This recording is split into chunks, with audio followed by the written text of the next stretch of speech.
Como é que funciona?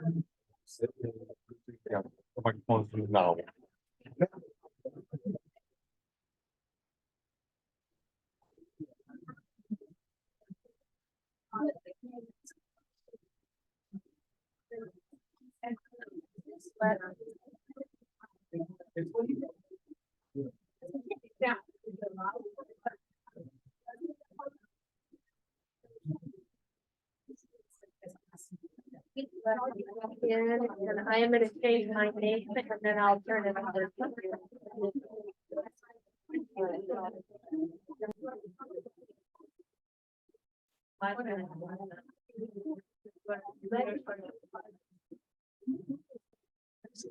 Exactly what I do. But you know, this is chat.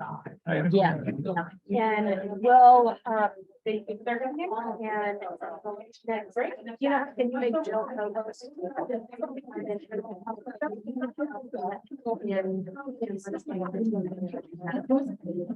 The chat may go by. But, and if this is. All right. Why, ready?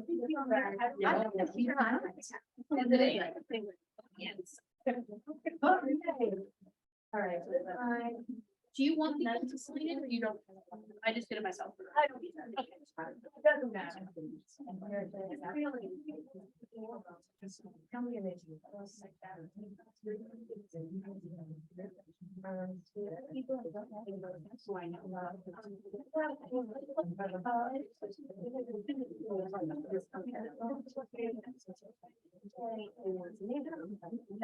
feel like I should say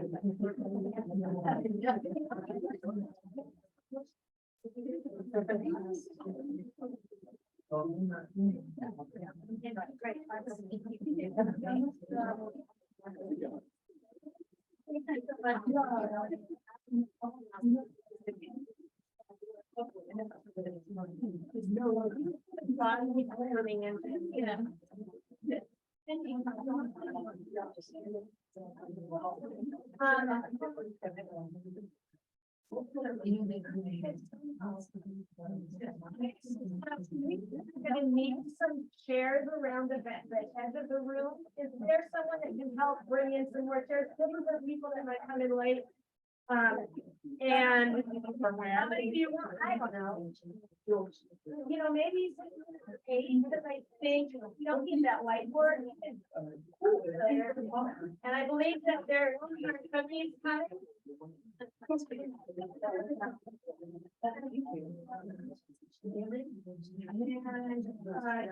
minute, everyone, while we still try to get, I try to get it organized.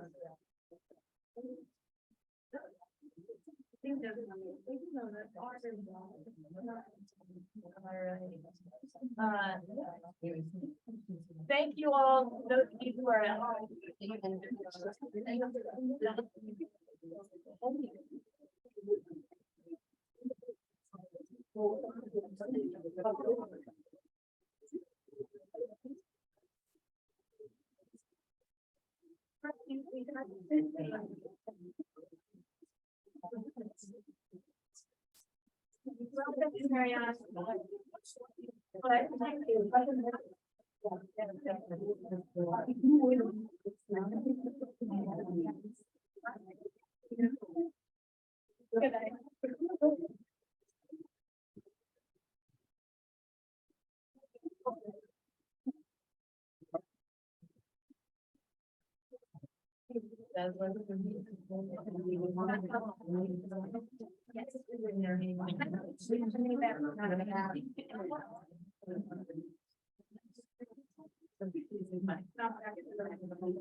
All right. I just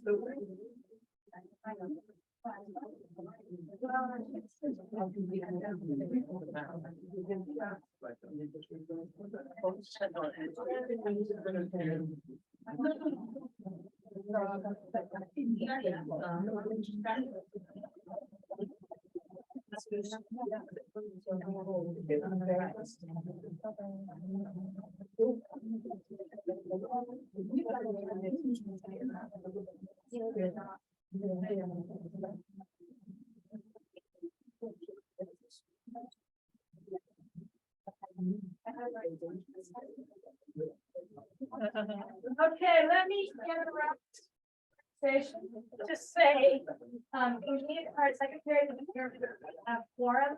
Quorum today is 19. We have 19, like 19 voting members in the room. Want to raise their hands for voting? I am at Jill is working on it. You remember nine days, you did all. No. She's here. Okay. No, I can vote. Hi, Erica. How is it out there? I mean, you might have earned yourself a job for the rest of our Senate meeting. That's fine. Okay, well, Sabine gets name badges. Go ahead. Is this yours, Douglas? Yeah, I'm sorry. Yeah, do you mind if let's move this just so we can see it from the seat. And, we have some guests here. Do we, you're counting? We have quorum. We have quorum. All right, so I'd like to call the meeting to order. Leslie, I see a comment in the chat that the audio is not clear. Has it been any better? Just now it's better. Just now, is it where I'm facing or is it that the room is quieter? Could be that the room is quieter. Okay. So we have quorum in person. We're gonna try to, yes, get some chairs so that there's room for everyone. Let's call the meeting to order. Before I proceed, we're welcoming a new senator. Lucy Mangla is a volunteer to fill a gap. As it turns out, there was a gap for an at-large instructional staff senator, and Lucy is going to take that role. She is a newly hired lecturer in the NEC department of math. Are there any new alternates present today? Because we have a few volunteers there too, who may or may not be in. Bokuri, are you are new to this? Yeah. No, actually, I was last year as well, Oh, very good. But I'm an alternate, not not a a senator. senator. And you're here with Sandra, who is, so Bukuri is not voting today. Sandra is a voting member. Yeah, I think that's all. There are a couple of other volunteers that may be joining us to join Senate, that may be joining us on Zoom. So I'll keep an eye on there too. But I trust the camera doesn't know where to look to find me. So you just see the back of my head. Either way. All right, first item of business is approval of the agenda. Can I have a motion? The agenda. That you can second. I can second. All right, the approval of the agenda. All in favor? And thank you. Approval of the minutes from the November 9th, 2022 meeting. Are there any changes to the minutes? I recommend comment. When you get as a senator or alternate, when you get the invitation email to Senate, take a look at the draft minutes. For one thing, make sure if you were present, it says you were, and if you weren't present, it says you weren't. It's just that one little detail to look for, and then check to make sure it fits your memory. Our minute taker does an outstanding job, and so hearing no changes, the minutes are approved. Yeah, I got that right, didn't I? All right, thank you, Leslie. Then next item of business is voting on a very large curriculum committee consent calendar items for November 10th. There was one change that was made, noticed by a very astute member of Senate. Claudette, thank you very much for noticing there was one discrepancy in credit hours in one of the items. So that item has been replaced, corrected and replaced. There were no other questions or concerns that were raised. As a reminder, especially if you're new to Senate, you want to look for the consent calendar overview that lists all the items with a brief rationale. It helps you make sense of the huge package of material. Usually it won't be as big as it was. This also is Deborah's last meeting of the Senate and last as chair of the curriculum committee. And so we want to honor you before we do it. So I need a motion to approve the curriculum consent calendar, all those items in that package. Motion? Erica, really. So that's one. Erica for a second, Margaret a second. I gave you the first.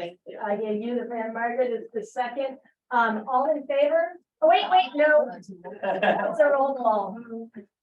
And this is on Jill. Are you ready, Jill?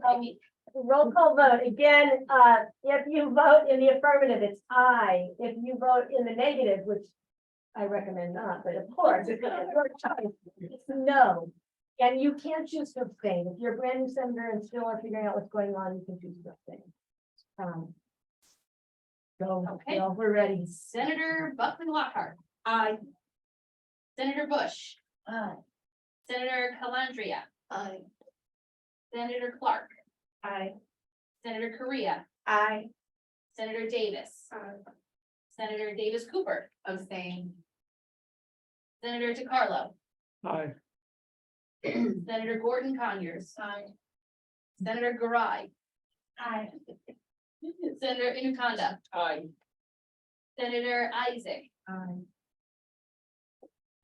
Senator Johnson. Senator Johnson?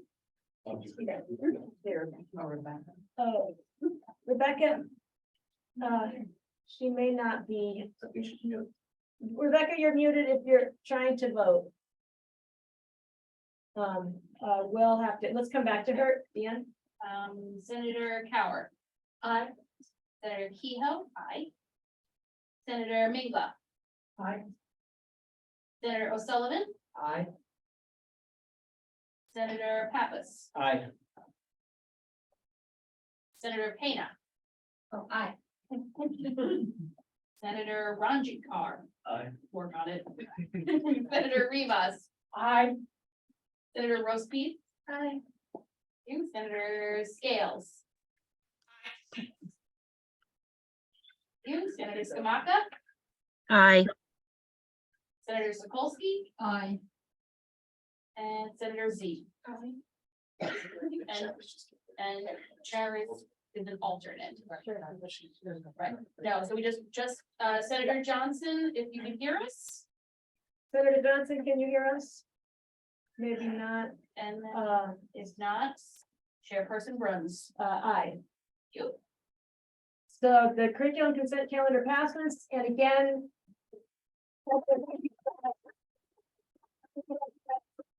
10 years of collaboration. Yeah, Appreciate it. of course. All right. We have another roll call vote now. The next item on the agenda is the second and final vote on the revised governance plan, and this is all of the articles except the article focused, Article 8, focused on the PNB, which is under further consideration by a new committee that's working on that. So the rest of the articles, the governance plan have been revised. Our first vote was last time. It passed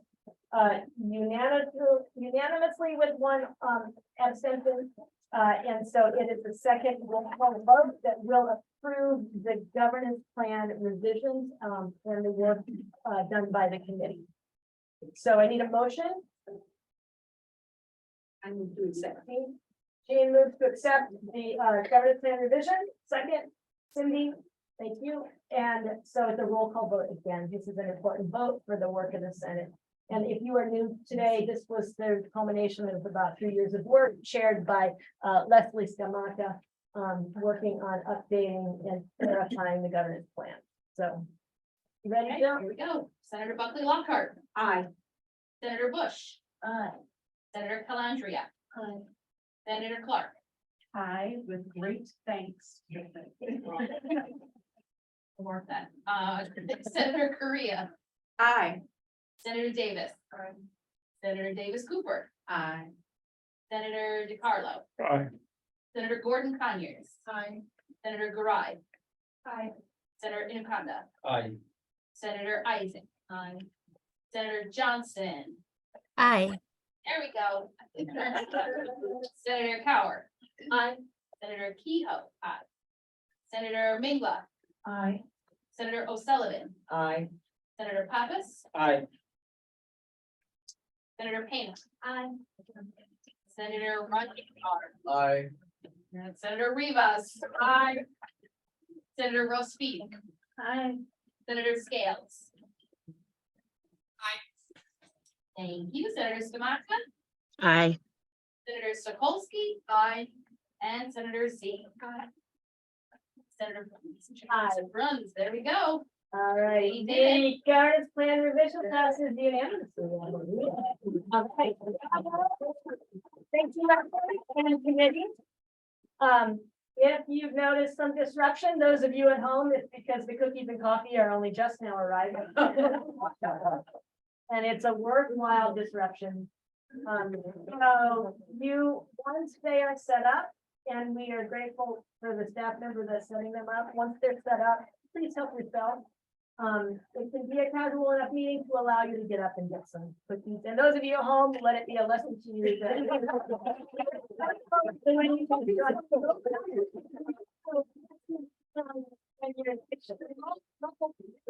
All right. Hi, Ray, come on in. Steve. Good job. Right. And grab a chair back there, Ryan. You can join that there, or you can come to the front. It's up to you. Welcome. Christine, we have a new alternate in the online. Oh, yeah. Thank you. Ryan Van Hamilton has joined us online. He is a volunteer as an alternate for instructional staff, our at-large instructional staff centers. Ryan, welcome. And thank you, Phil, for pointing that out. So the next item on the agenda, at our last meeting, 2 meetings ago, we elected a new executive committee. We were lacking a student at that election, and so we would like to elect to fill that vacancy of a second student senator to serve on the executive committee, and I'm looking for nominations. Ariana? Myself, yes. You are nominating Susan. Susan, whose last name I Runjeet Kaur. That's not bad.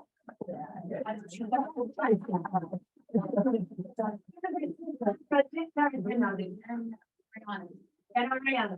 So we have 2 nominations. All right. Senator Ariana Pena and Susan Rajpikar. And this is one position. It is a secret ballot. Are there any other nominations? Are there other? Thank you. Are there other nominations? Yeah.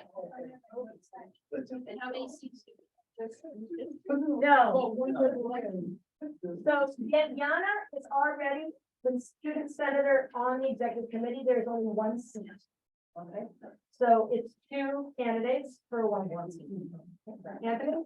Since we haven't had a contested election in a while, it is past practice to let the candidate speak for a few minutes, so Yes, I'd like to move that we. let them we speak didn't for- warn you, but a little bit about yourself, and I also need to, how many voting members on remote? Leslie, Tara, Rebecca. Are there other voting members that are remote? I don't think so. Okay. And then. Okay, then I need. How do we want to do? Wonder.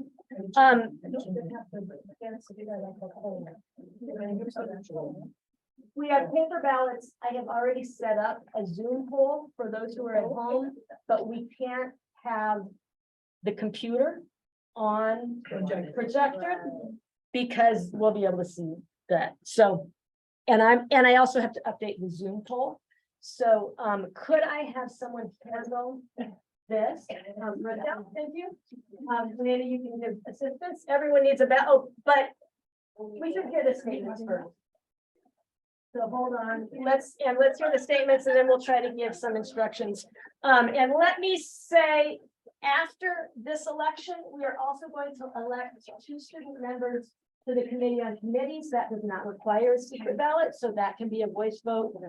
There is also need to senator on the committee on campus affairs. Okay. Now let's see if I can. No,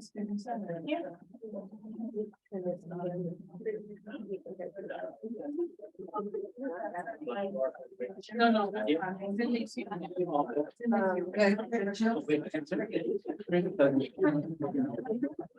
So I want the owls to work. I don't know. See if we can do it. I want the owls. And you're gonna go people at home, but I want this projector to be off.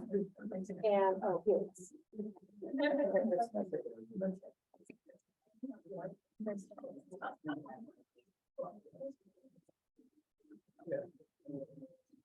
Oh, got it. Okay. And then I need to go into the.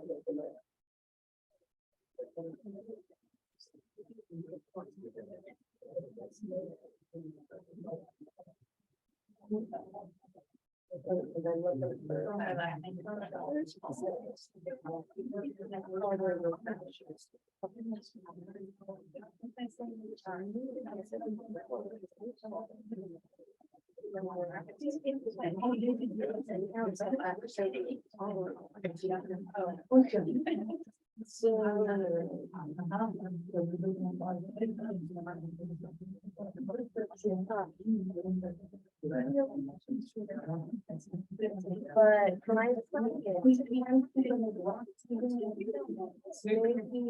let me do a different thing. So I don't want to send you.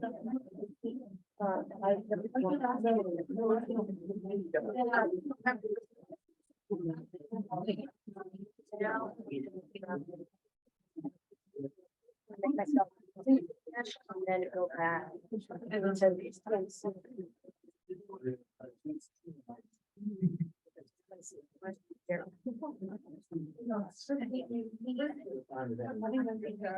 We haven't started that yet. Hold on.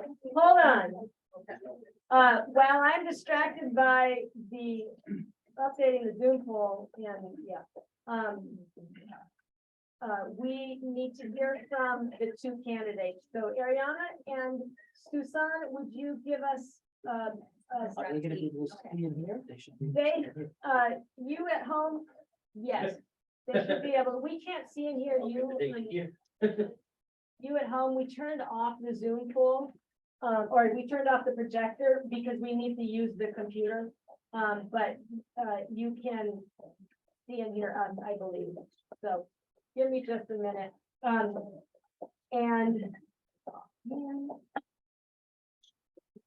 there we go. As soon, we're gonna take a tiny pause once the cookies and coffee and then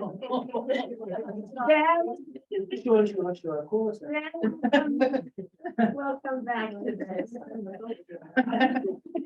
We were just trying to feel for it. What reason? Ariana, is there two N's in your name? Yes. And Susan, Ron, sorry, I think I've got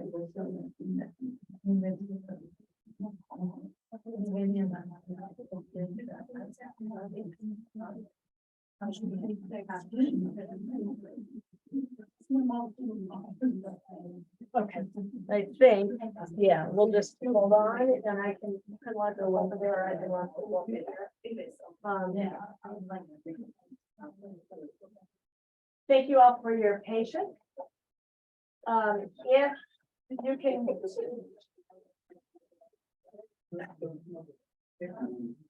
Take this quietly.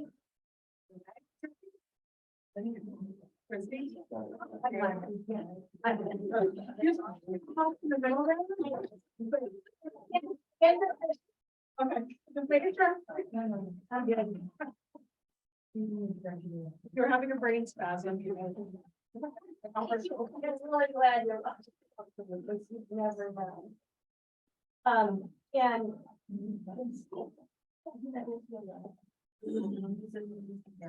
Oh, good enough. All right, I am gonna, yeah, would you turn our attention to, we need just a statement about yourself from Ariana and a statement about yourself from Susan. And then we will vote. Well, hello, it's afternoon. My name is Ariana. I am a second year student at LaGuardia. I graduate in June. I'm studying journalism. English. I love books, I love reading. I'm also here as a college assistant. So I work as a student success mentor. So every week I meet with students, 4 classes, it's a lot of kids, but really, I say kids, but that was my it's habit. I mean, it's a lot of people. And it's really, really been the most rewarding job I've had in a very long time. I've worked retail, I've worked a bunch, but this job has been incredible. I love working with people, but I also love working for people as well. So it's really, really interesting every day job. So yeah, it's about me. Thank you very much.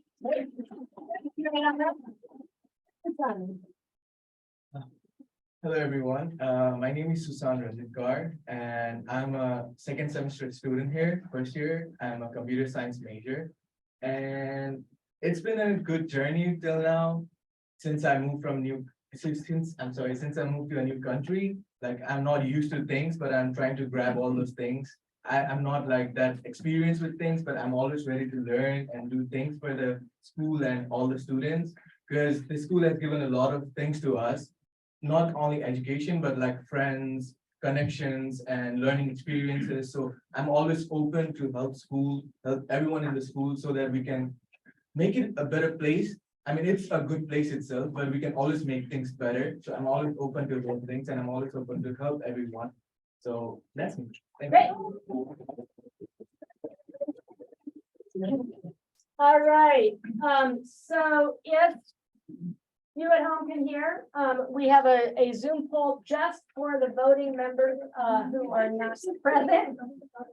Paper poll, and I wonder if I can, now I need the whiteboard. If you could, if anyone has a marker, we could put their name. You voted already. So we can.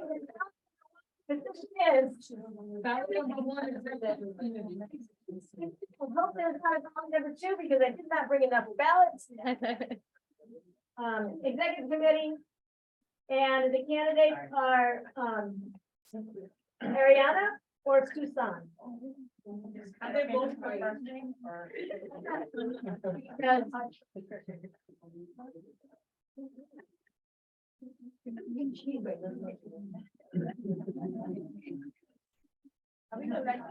Yeah, that's not like.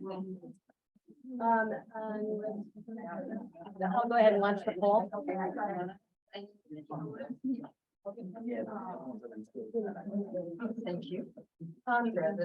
Those of you at home, I failed to.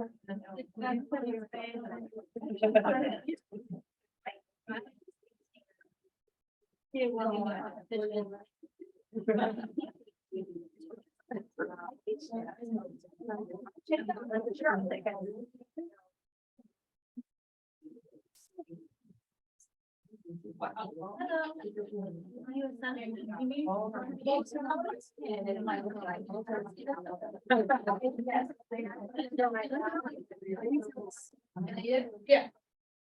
All right. I'm having trouble with the at home. So just give me a moment. And then we'll do one.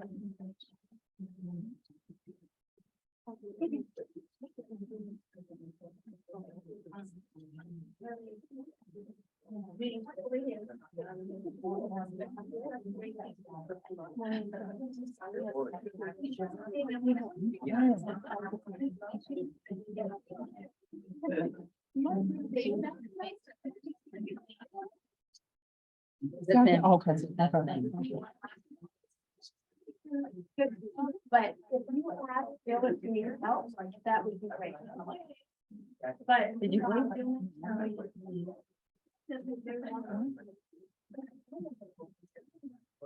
You don't have a ballot? Well, why didn't you get one? We'll get you one. Yeah, no, you don't say, we don't. Chrissy, yeah, there's one here. Let me get you a ballot.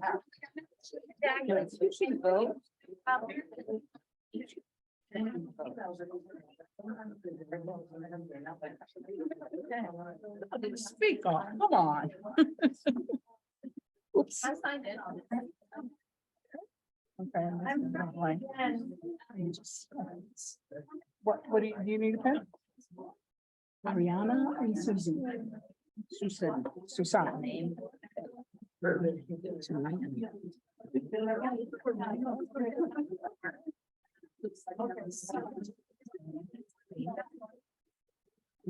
Nine. 11. 14. 14.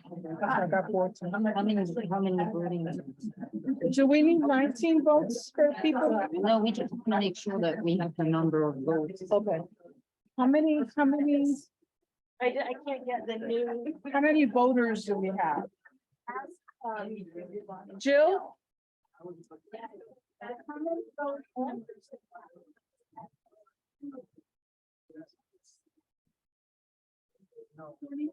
person. 25 in person, 3 online. How many do you have? 1, 2, 7, 8,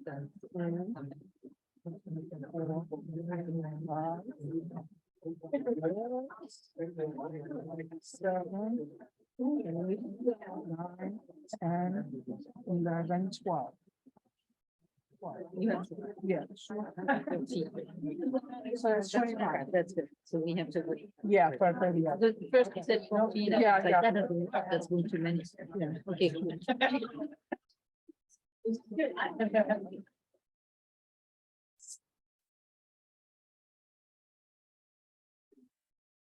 And 12. And If it just have to wait. wait on the whole. Christie. If you can do the-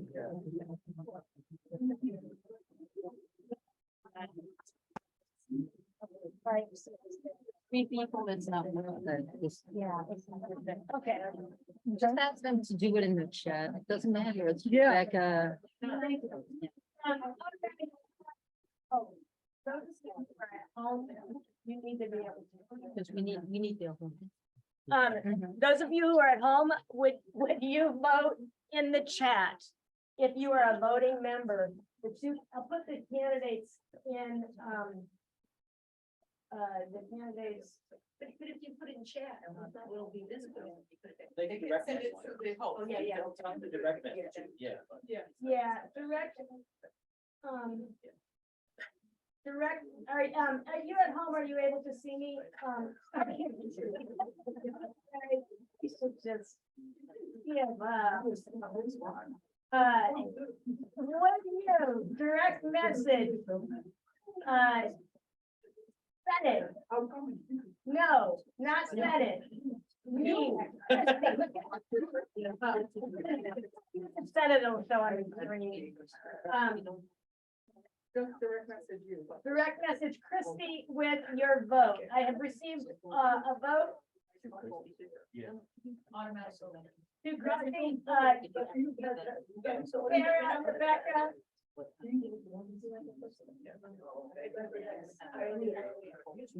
You're not one of the options on the vote list. I can do College Senate, which is host, which is you. Is that right? Or Leslie or Jill. Those are the options. Yep. College Senate, Leslie or Jill or everyone. Okay, send it to Jill. Okay. Send it to. Send your vote to Jill. Where's the name?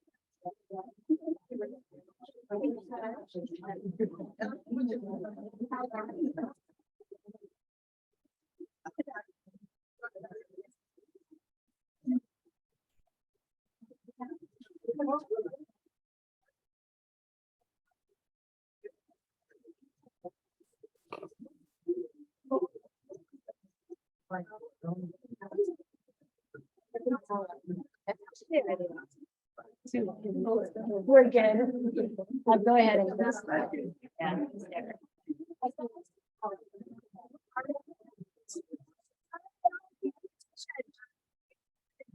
Yeah, Okay, Brianna got 15 votes, Suzanne got 13. 13 votes for Suzanne.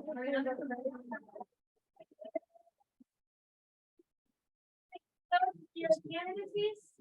And Ariana, I should have said this before, you know this means an extra meeting for every Senate meeting. After you're elected, you get to know that. There you are. We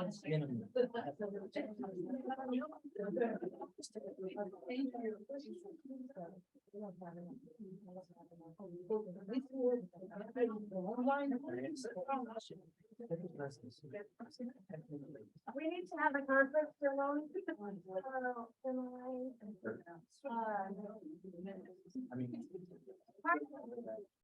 Yeah, oh, he did it in 7. No, we didn't, so. This way. Okay. I am having a chat in the chat with, wait a moment.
Sorry.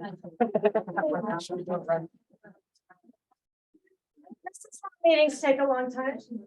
And those at home, you can see the back of my head. Okay, there we are. In order for this vote to carry, the number that the winner receives needs to be at least quorum, which is 19. Oh. So we need, why, I don't know. It's the people that pay attention. Patricia's asking and she knows a lot, but no. If we form, shouldn't the person just have the majority? Past precedent has been. Since the Perez decision, whatever business is to be conducted, whatever needs to be approved, you need that number, the 19 votes. So if 18 people voted on curriculum, it wouldn't pass. 19 need to approve it. 19 need to elect the senator. But What then did our policy and procedures say? our policy and procedures, our policy, I expect, does not define this. So if it doesn't, Because he had like 28 people that voted. Right. 20 people, so we had quorum that voted, but Leslie agreed, I mean, you know, because I'm the one pointing it out, this, I've seen this before, and we usually vote again and again and again.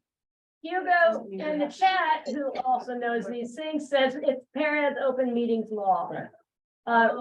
Leslie says, Robert says simple majority, but Hugo says open meetings law. what is easiest. Correct. So here's the. Sabine, Majority. he's a lawyer. So who drafted our video conferencing I resolution? say that, we've had some supporting. I get it, but that may be precedent, but it's difficult to even get quorum. So to I get the. just feel like if it's not clearly defined, it's probably less broad. For that that reason. So I would think we would do what's. There's an additional rationale. Okay. I did not make enough paper ballots because I was under the impression there was only going to be one candidate. I did not know there would be a competitive. That's the rationale. So we already chose the winner. We have a Now winner. we'll question that. Yeah. We did announce a winner. That's. So, I think the question stands if my inclination, and I guess I'm chair, so.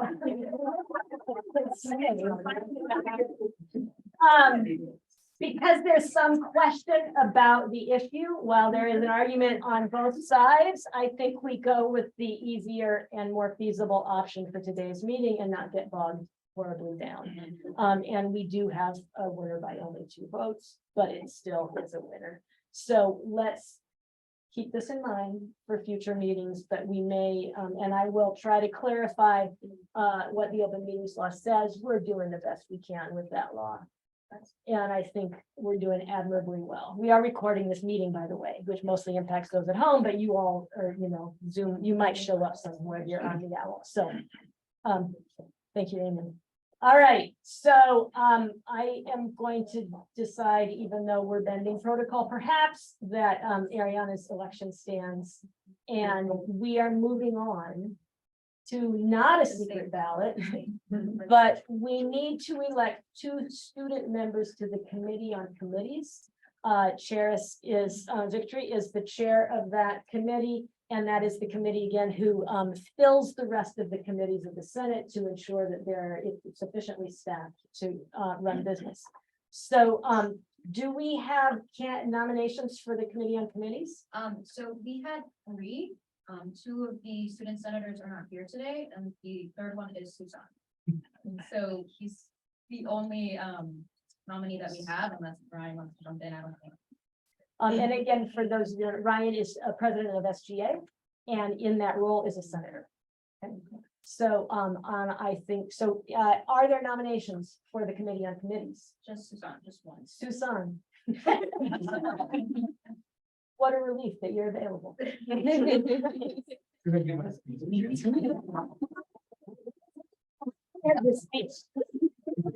We are missing students today. No, but we could elect the ones that aren't here, but if there's, since there's 2, it's. That was why I asked, because if it was only one that expressed an interest, I'd say we could just elect the 2. But since it's 2 that are not here, it's, Yeah. yeah, we should just go over the 1 and then leave. Let's elect the one. Yeah, And then when, and if others choose to show up, we could elect, we could fill that other vacancy. So we have 5 members of the Committee on Committees. We elected them at the last meeting. And we need 2 student members. Suzanne is a nomination. We can do a voice vote for this unless is there any other nominations? Then all in favor of Suzanne, I have to see it. Oh, yeah, there I see it. Ron Titka, as the student senator. What? We didn't have an actual nomination for the minutes, did we? He nominated, Ariana. Ariana nominated. We have a nomination. All in favor? Yeah,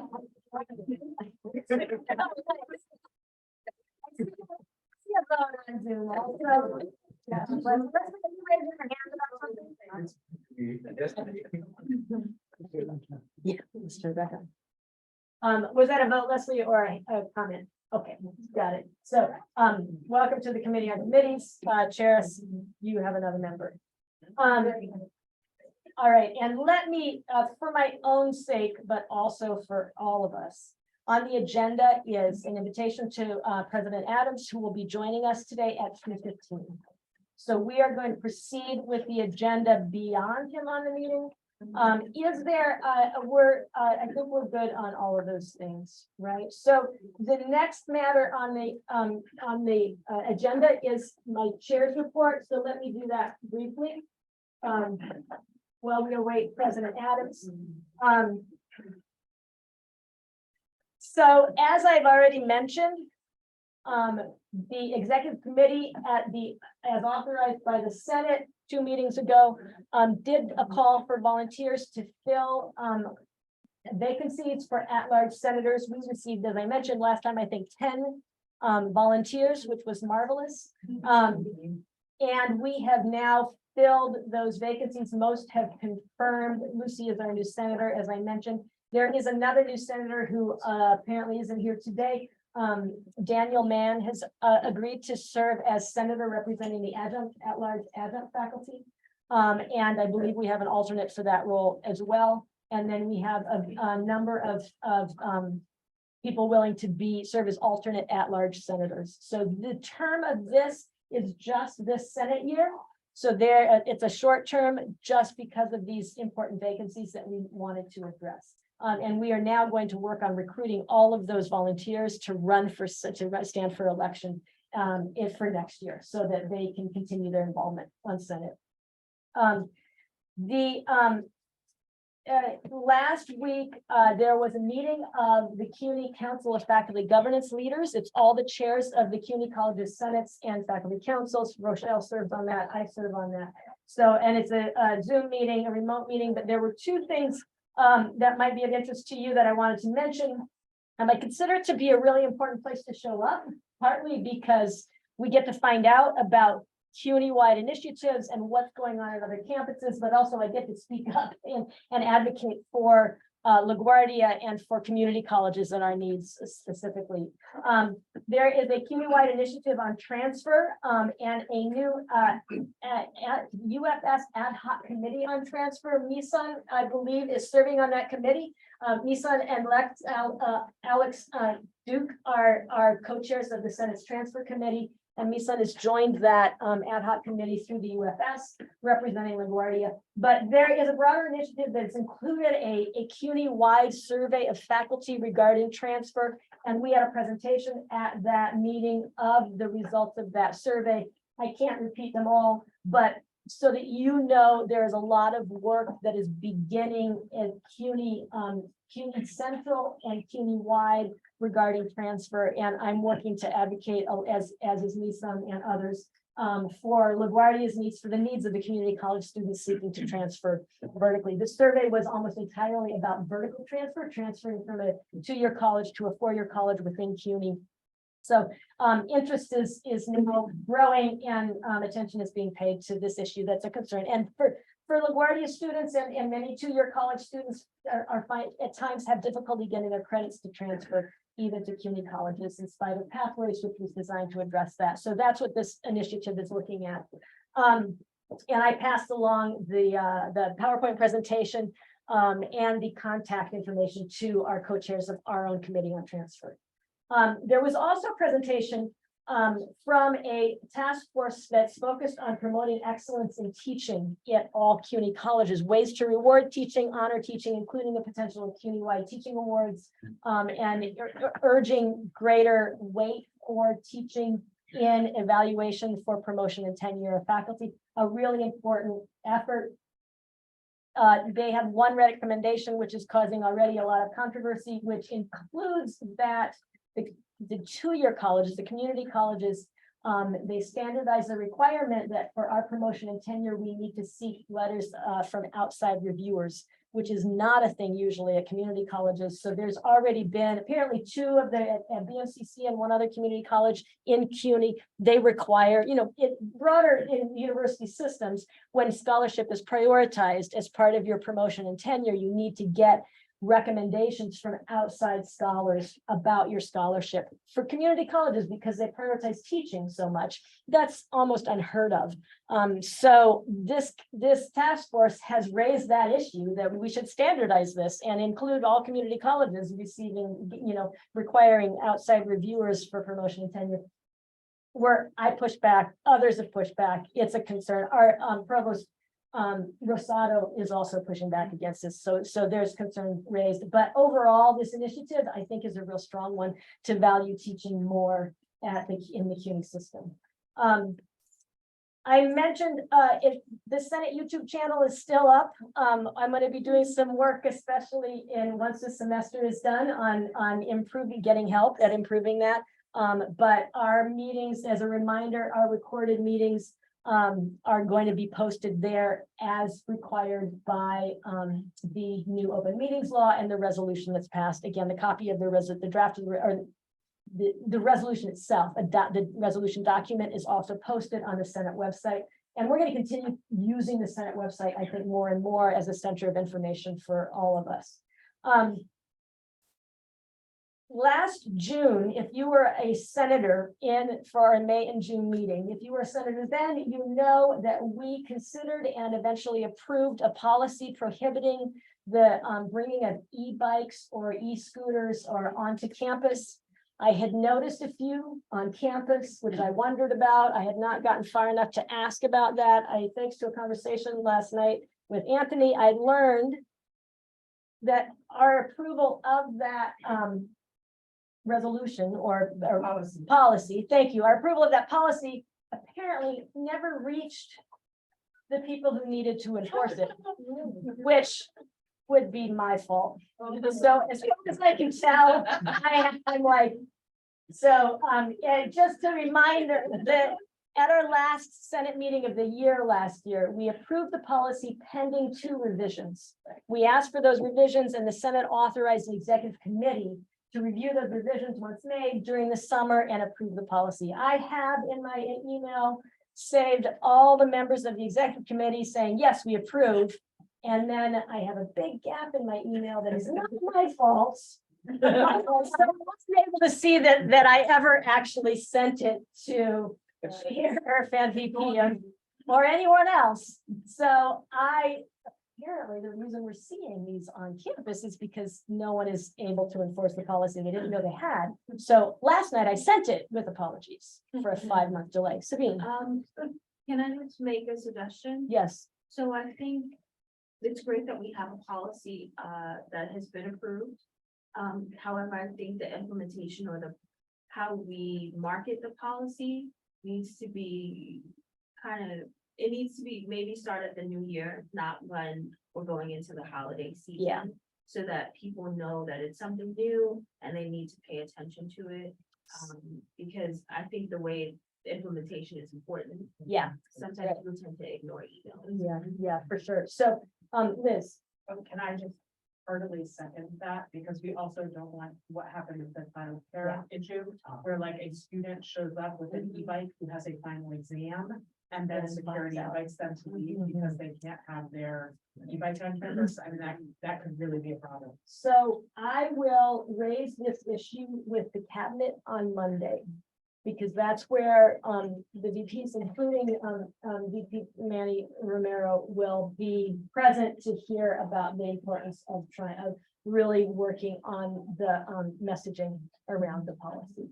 Yes. You want to show when you go direct messages there. Oh, and thank you. Before I could see who voted for who. Oh, no. Oh. Yeah. So it doesn't happen anymore. Thank you. So all of you at home know that the whole room can see what's in the chat, and we don't really have a way to, so Rebecca's sharing that with everyone. Yeah, all those are for everyone. Thank you, Rebecca, for the food insecurity announcement. Yeah, because I don't know that we have a way to share the screen. The one hooked up to the owl is also the one helping to man the meeting. Maybe we should. You can close the chat. Douglas can't see the chat. So Douglas's job is helping. The problem is that certain people may have a question on the chat. Yeah. So Douglas, how about this? How about we keep that chat closed and you come here and you can sit down and then just help watch the chat on my laptop that's not connected to. Yeah, thank you. Yeah, Douglas is a member of the executive committee who is trying to help me manage the technology, and thank you for that comment, Bukri, because that does matter. So now those of you at home, we can only see you or your boxes, and the chat will show up on my laptop. So I'm sorry, I'm making a note about the bike policy.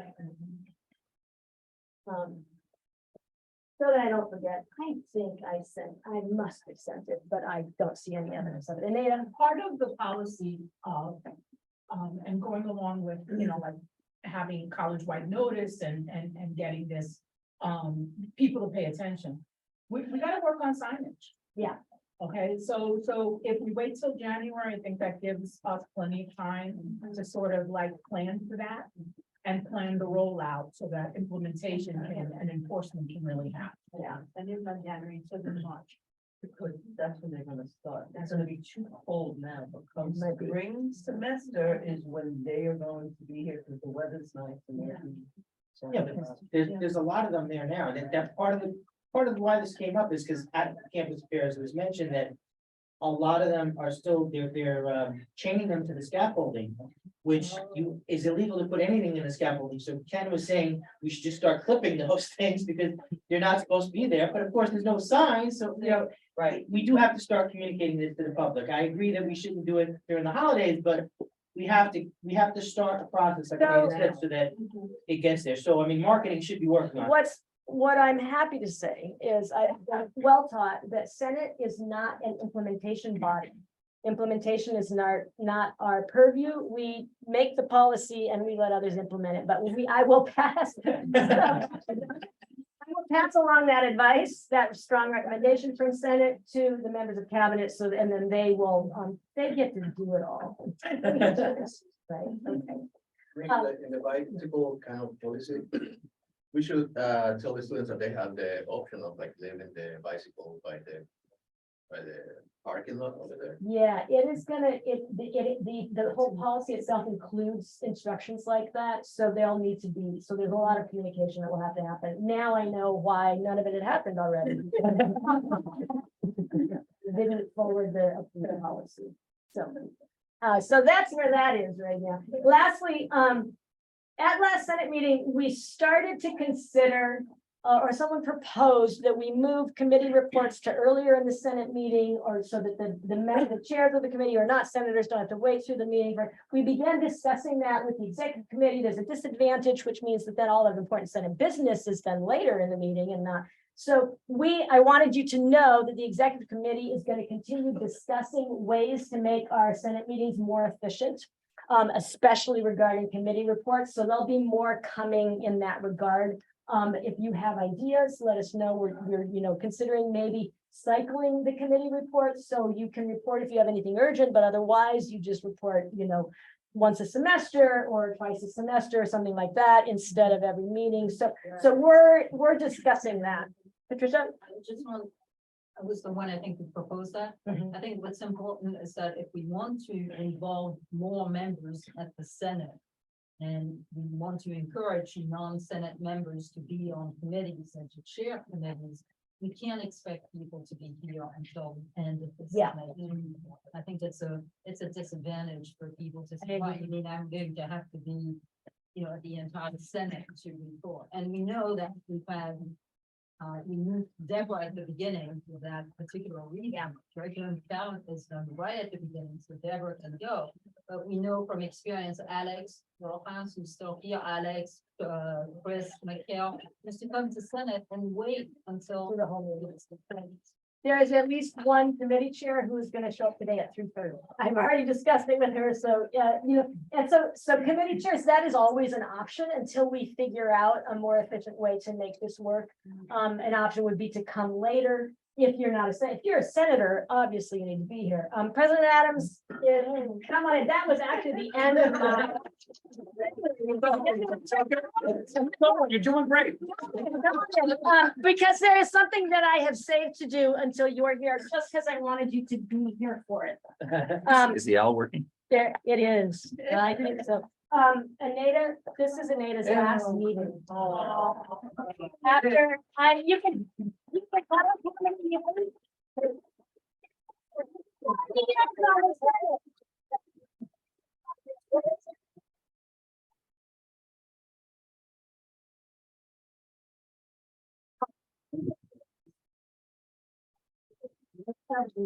Thank you. It's been an honor and a pleasure. And good. We will miss you. There are things that I'm not doing that I should be doing, like, Lucy doesn't have a name badge because we've got to figure out how to do that. We don't have I'll make sure it gets done before I leave. No, we have to learn how to do it ourselves. But Anita, thank you for your service. All right. I think it's going we- to be we- fun to say, now, every time there's a question at the Senate, it's like, ask an Ada. Died on my phone. It's like- Where the students, I'm looking for student member. So there's a problem. We don't think we can have graduation anymore. Because you're gonna. So you have to stay here forever. Without a native, we don't know what to do. Nayeli's already going nuts. We don't know what to do. Yeah, yeah, you might have to do it the December graduation. All right. President Adams, thank you for joining us. Of course. You stand, people can see you. I don't know what the people at home can see, but they, oh yeah, you're centered, they can see you there. Where's this is the owl. There's two of them. How's this? Let's do a sound check. Is the sound can everybody hear okay? Great. Great. Great. So we've invited President Adams to just update us on anything he wants us to know about and to take questions. And hear concerns. So, but I'll turn it over to you first. Let's just jump into the questions, I think. Sounds good. You get a couple. This More than a three new initiatives. Are we ready to talk about? them? Sure. Let's talk about those. That's a starting point. Good afternoon. Good to be here. It's super helpful to have Christie in, the president's cabinet. And I should say Rochelle Isaac as well, Professor Isaac, hello, Chair of Faculty Council.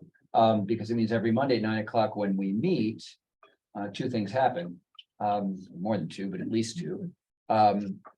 We get reports from Rochelle and from Christie on what's happening through Faculty Council and here in Senate.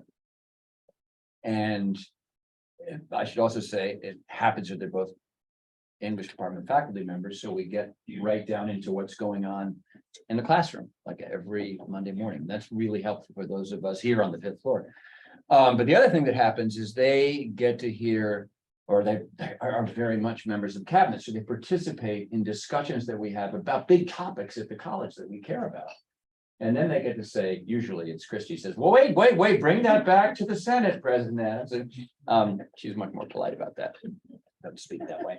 But so we have this connection, and so we'll start to talk about things, and quite seriously, Christie will say, hey, that's probably something that down the road, either a Senate committee or the Senate as a whole should consider. If it could be a type of policy issue that would have to go to Senate anyway. It's a matter of governance, but we get to have this flag these issues or point these things out early on in the process. So that's good.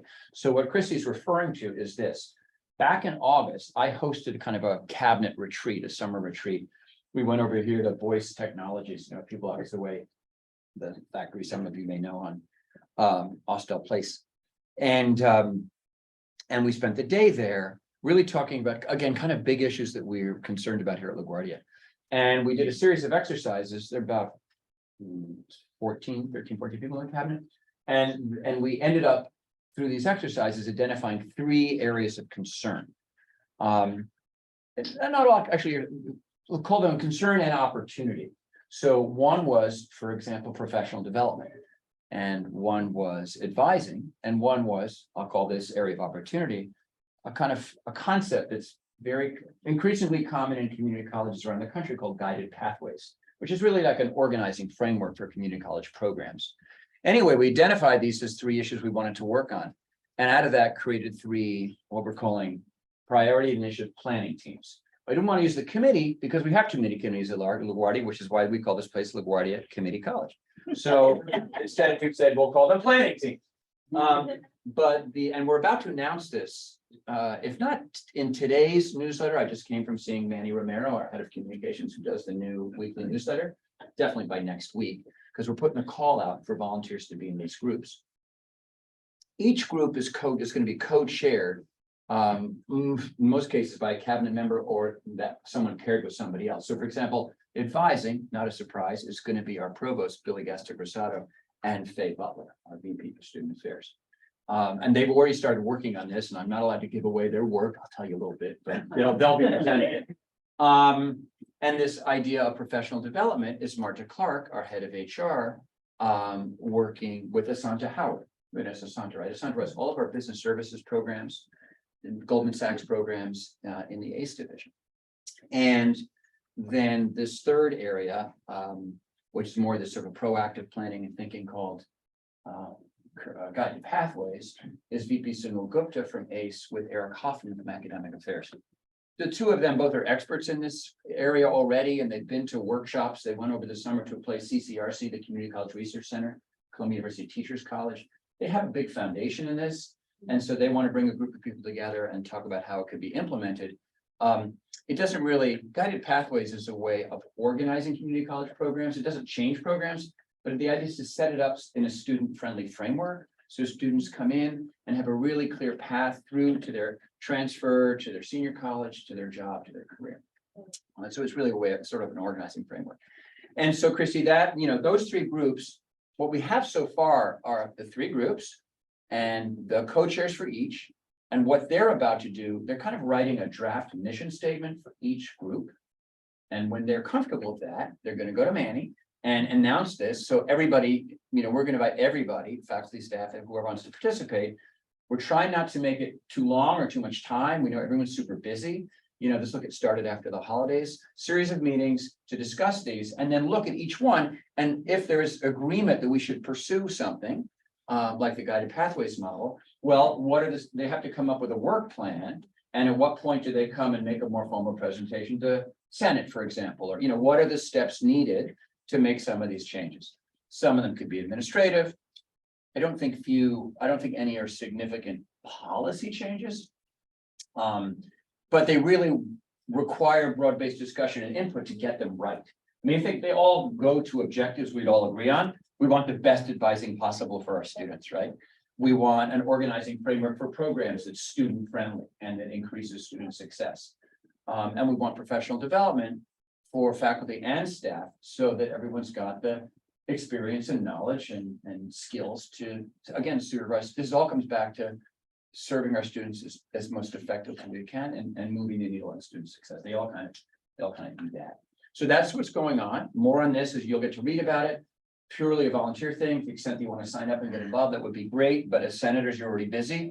Many of these issues will be coming before you, and we at the committee level or the full Senate looking for your input and involvement. Is that helpful? Sounds helpful to me, but I already knew about it. Helpful to you? Do you have any questions regarding this?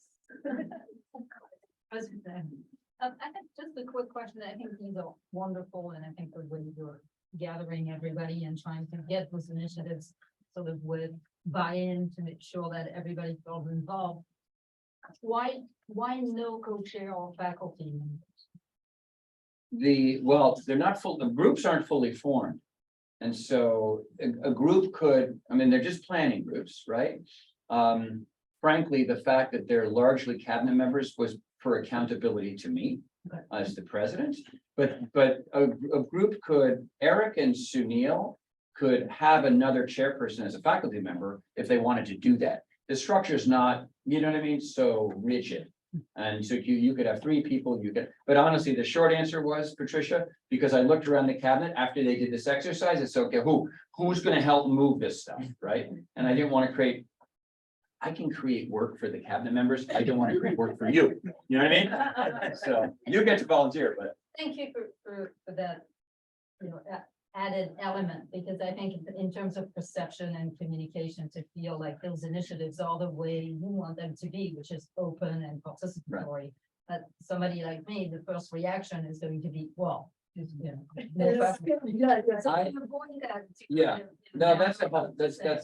that's helpful. But again, to get it started anyway, but there could be substitutions too, or changes where if, you know, Eric Hoffman could say, you know what, I'm doing something else, and let's ask Patricia to take my job, my role there. But you see, again, I wanted these groups to get going, and all of these people report to me or indirectly. Someone like Eric reports to Billy, so she could say, would you please do this? Because it's extra work for them, for real, right? But I can ask that of them, and I didn't want to ask that of people that don't report to me. Any other questions? Yes. I know you see. Hi, how are you? I wanted to ask, are there any plans to include students as a part of these working Yeah. groups or to create like focus groups? Good idea. Yeah, we should, you know, timing. You know, in fall 2, we just don't have as many students around in January, February, March 7th, beginning of spring 1. So to the extent that groups are still working to March and April for sure. And what we thought was, again, it's up to the groups. They might want to do kind of focus groups and surveys and not ask students who already have a lot on their plate to be regular members of the group. It kind of depends on the topic. You know, guided pathways, I know they're going to be talking to students about that, just like they've done at other colleges. Guided pathways, elements, we have a lot of the piece, guided pathways as a system. We have a number of pieces of the system already, e-portfolio, first year seminar, but we don't have the whole framework. Other campuses do have more of it, like Queensboro meta majors. That's the idea of sorting majors in a way that makes sense, you know, for students. So you need student input to get that right. Definitely. Thank you. President Adams, can you just talk a little bit more about the professional development? It's such a broad topic. Only if you promise to make the logo for the. Yes, you know, we have a long history, and it really is, it's a distinguishing feature of LaGuardia is the Center for Teaching and Learning. And that's where there's so much really excellent professional development. I say that it's a much bigger center than in other colleges in CUNY, even including senior college, right? Our CTL is it's a very big, unique, you know, well-funded, well-staffed, and incredibly well-led feature of the college. But it focuses a lot on faculty professional development. And we want to make sure there's professional development at all levels of the institution. And so you're right, it's a big topic, and this is, you know, why we want to create a group to think about this, to identify the needs for professionals. So it starts with like, what do we need in terms of professional development at all levels of staff and for faculty too? What are we already doing? And a lot, we already do a fair amount through the Center for Teaching and Learning. So what are the gaps? And then, okay, you know, how do we address those gaps moving forward? It's not enough to just make a plan and say it's nice and put it over here. You know, what would it take to have more workshops and more training, and what are the areas? And what's the system for over time for having staff and faculty suggest topics, you know, identify what, you know, you can't just make a plan and say this is good, let's do it for the next few years. You have to have a system where through HR, usually there's a way to say, hey, we've determined we need, for example, training for managers in something about this, or, you know, whatever. There's got to be an ongoing way to capture. There's got to be a way to look at what's happening in terms of best practices in higher education, professional development from others. This is like, we're not the only ones doing this, right? So from other schools in CUNY and frankly, other schools beyond. So part of this, again, these groups aren't going to, you know, do all the work and fix all the problems, but it's meant to be conversations and that lead to plans that again can be brought back to the Senate and create some frameworks, right? Some systems for doing this work on an ongoing basis. One of the reasons this is a great opportunity for us now is because we have a new director, executive director of HR, Marta Clark, who actually has a lot of experience in training and development through other organizations she's a part of and through work she's done in other jobs. Marta has both private sector, public, and she was the head of HR for Buffalo City Public Schools in Buffalo, New York. She's got a variety of backgrounds with a lot of professional development. So she's excited about doing this, but it's important that HR doesn't do it. She didn't do it alone. And it could have been HR with Eric in the center, but then no. So we wanted something broader, right? Because it is a big topic. Any other questions about this topic? Then there's one other question I want to raise, and then I'll turn it over to you for any questions you might have. That other question is about changes in LPAC, LaGuardia's Performing Arts Center. Yes, good one. I see. Oh, okay, I'm looking at, I'm also, Leslie, I feel bad. I'm talking and you have and Tara and people that I see. And like, I'm giving you my back because these can see owls, The the owls, and I don't like, so I'm turning to you now. You see there. But yeah, no. I'm trying to not like speak to you and give you my back. I don't like that. Yes, okay, so this is a thank you. Thank you for the prompt, Christy. We are making a change. It's pretty much underway. Of moving LPAC, the LaGuardia Performing Arts Center, which if you think about it, is again, a really unique feature of LaGuardia. Too many colleges have a 750 seat theater, 199 seat little theater, I mean, it's not so little, and then a black box theater, just to name three of the fundamental features of LaGuardia Performing Arts. It's a really unique place or set of theaters. And for a long time, as you probably know, LPAC as a function of the school, of the college, has been part of the Office of Academic Affairs. So the change that we're making, pretty much made, is this fall semester, is we're moving it from academic affairs to administration and finance. And we're doing that for several reasons.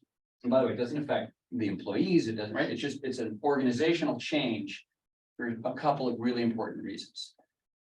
The first is, I guess I'll get the business reason out of the way. You guys know me, I end up talking about the budget and stuff like that. But, during the pandemic, it was really hard to run programming in LPAC. And coming out of the pandemic, LPAC as an organization it's got a deficit, right? So it's a deficit within the deficit because the college has a deficit. So first, there's a business imperative here, which is to make sure LPAC starts to bring in revenue again by renting out those theaters to high school graduations, to performing arts organizations, to the borough president for his speech, things like that. I'm looking, you know what I'm talking about, because Anita is so critical to all of our events at LaGuardia. So number one, again, the business issue or the business goal here is to have LPAC as part of administration and finance under the supervision of Evelyn Lomar, and to really maximize the utilization of those facilities, not just by the college, by the community. Remember, I always say, remember this, we have to double down on the second word in our name and really make these assets available to Queens and beyond. And we got to make money, I'll be honest about it, right? So there's a cost to all the staff and facilities of LPAC. And what I've told our colleagues who work there is to remember this: unless there's enough programming in LPAC and that they're bringing in enough revenue to cover the cost of all of those salaries, who's paying for it? Our students. LPAC is owned by our students, in my view. And it has to be, we have to think of when we set up LPAC and run it, the first audience are our students. And technically, really, that means the humanities department. Really, it means theater, music. I see Tom Dempsey somewhere. I thought I did. It means that the first customer, if you will, of the Performing Arts Center are our students in academic programs in majors that need to use the space. So theater, our music performance majors, film and television, and so on, because the students are paying for it. Because without the enrollment, their tuition, there's no subsidy and there's no money to run the thing. So that's one important shift that we're making here. Is a focus on number one, LPAC, it starts by meeting the needs of our students and serving those departments. And then it turns and faces the community and programs the spaces, the facilities to generate revenue, to first cover its expenses. And then where does the LPAC revenue go? Who knows? College association, right? It's like a rental. Ask Anita. So when the Performing Arts Center is making, selling tickets, simple little thing. Performance is coming up, and we decided, I'm sure everyone's gonna love this, but that this is an outside group and they want to use the parking lot. Well, we said they can't use it for free. $10, park your car. Where's that money go? Our students. When we charge for parking at a performance, right? Because all of the revenue at the box office, the parking lot, and the rental fees goes to college association. which is financially a separate entity. It's called an affiliated entity of the college. And that money goes to the benefit of our students. It's what I call the Pepsi contract. All of our vending machines, you guys know this, right? But like the vending machines, I hate all the junk food in there, I will confess, but the money that students spend on sodas, on the Pepsi, goes to the association, which then there's a board of directors, gets allocated to meet students' needs. Guess where we get the money to help students who have balances that can't register, right? We use that to help students who have debt that we want, you know. So the point of the story is LPAC, we've got to remember that first we serve students and those college academic programs, then we serve the community and the broader city, right? And we've got to try to maximize the asset. And that's why we're making that change. In part, let's recognize that Billy, our new provost, has a lot to work on in academic affairs. And everything I just described to you, the operation of 3 theaters, is not really a function. It's not an academic affairs function. It's a facility management function. It's a marketing function. It's a financial management. So that's why we're making that change. And Evelyn has been working with the team. It's been going really well from what I understand. And we really want to just, you know, if you think about Broadway and bright lights, big city, we want to get the light shining again. We do have to make some capital investments to rigging, to lighting, to some of the facilities. I'm doing a tour there tomorrow, actually, to look at that. And so that's the story. That's the LPAC story. Questions about that? Make sense? Couple of questions in the chat. One question is it the college association or the Auxiliary? College auxiliary? And Anita, what is it? Is it auxiliary? It's auxiliary. It's auxiliary. I'm sorry. Um, They're similar, right? We have college, we have Inc., we have LaGuardia Inc., LaGuardia Auxiliary, LaGuardia Association. And the funding from these, again, it's non-tax levy funds. It's what I call earned income. It's in a variety of ways that we make money.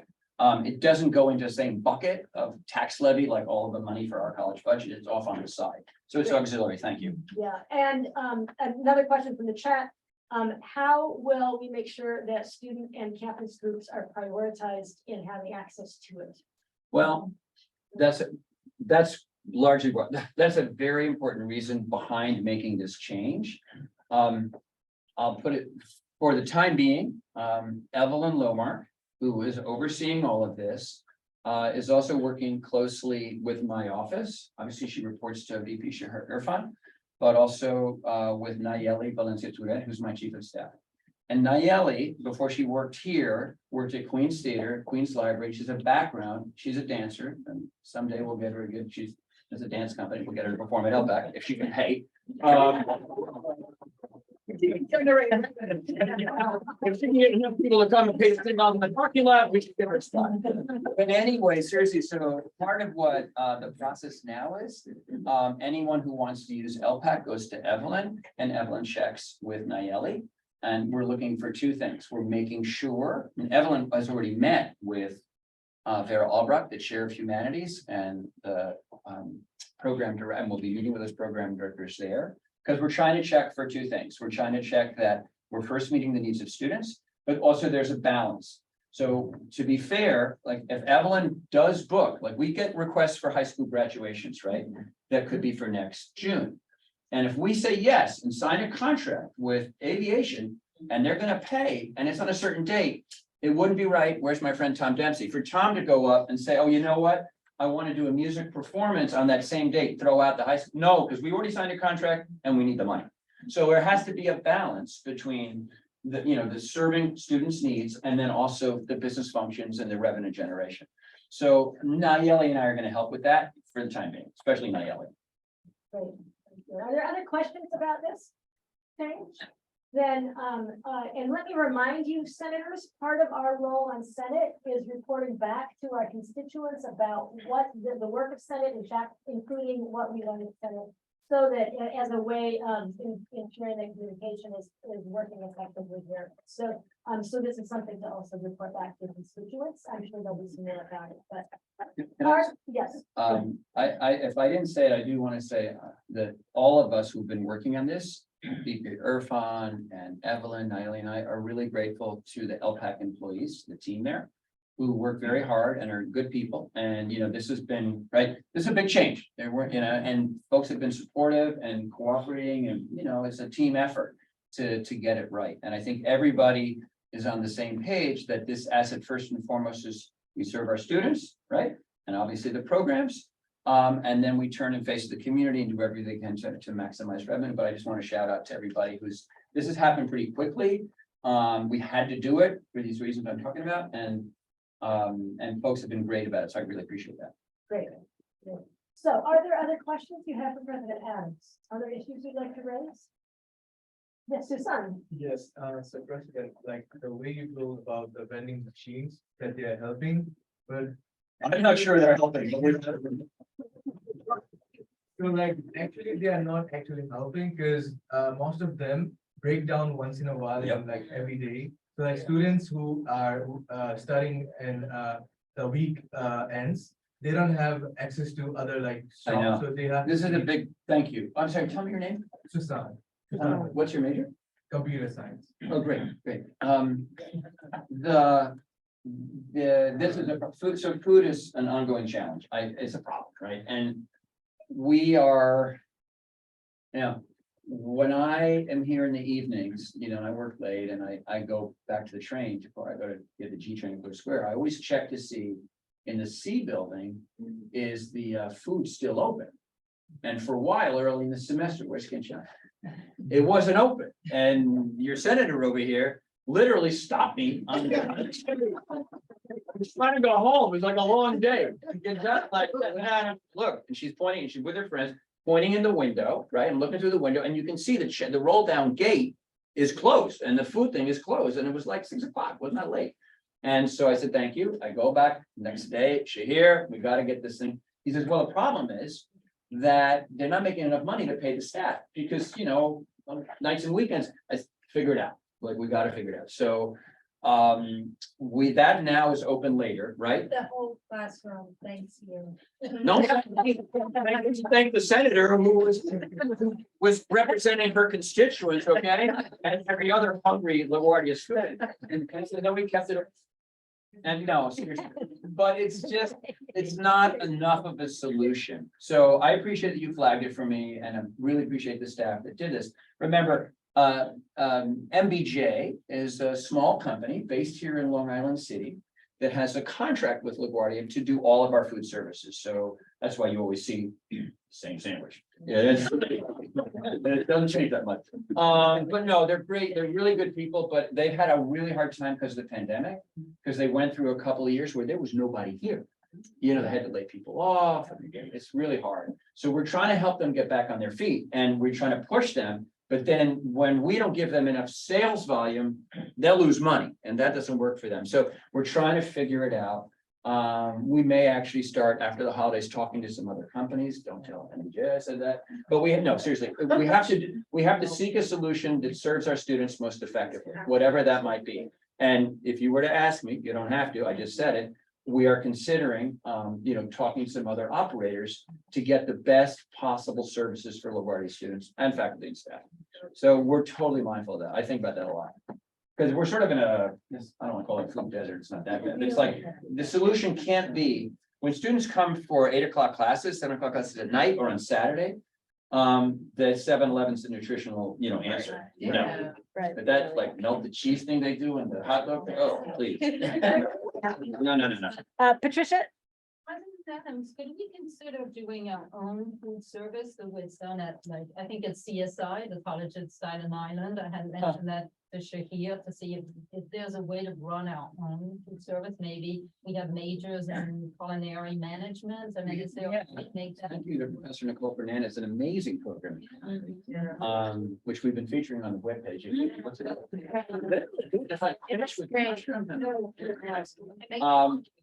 I think when you're gonna MBJ, have that vision MBJ.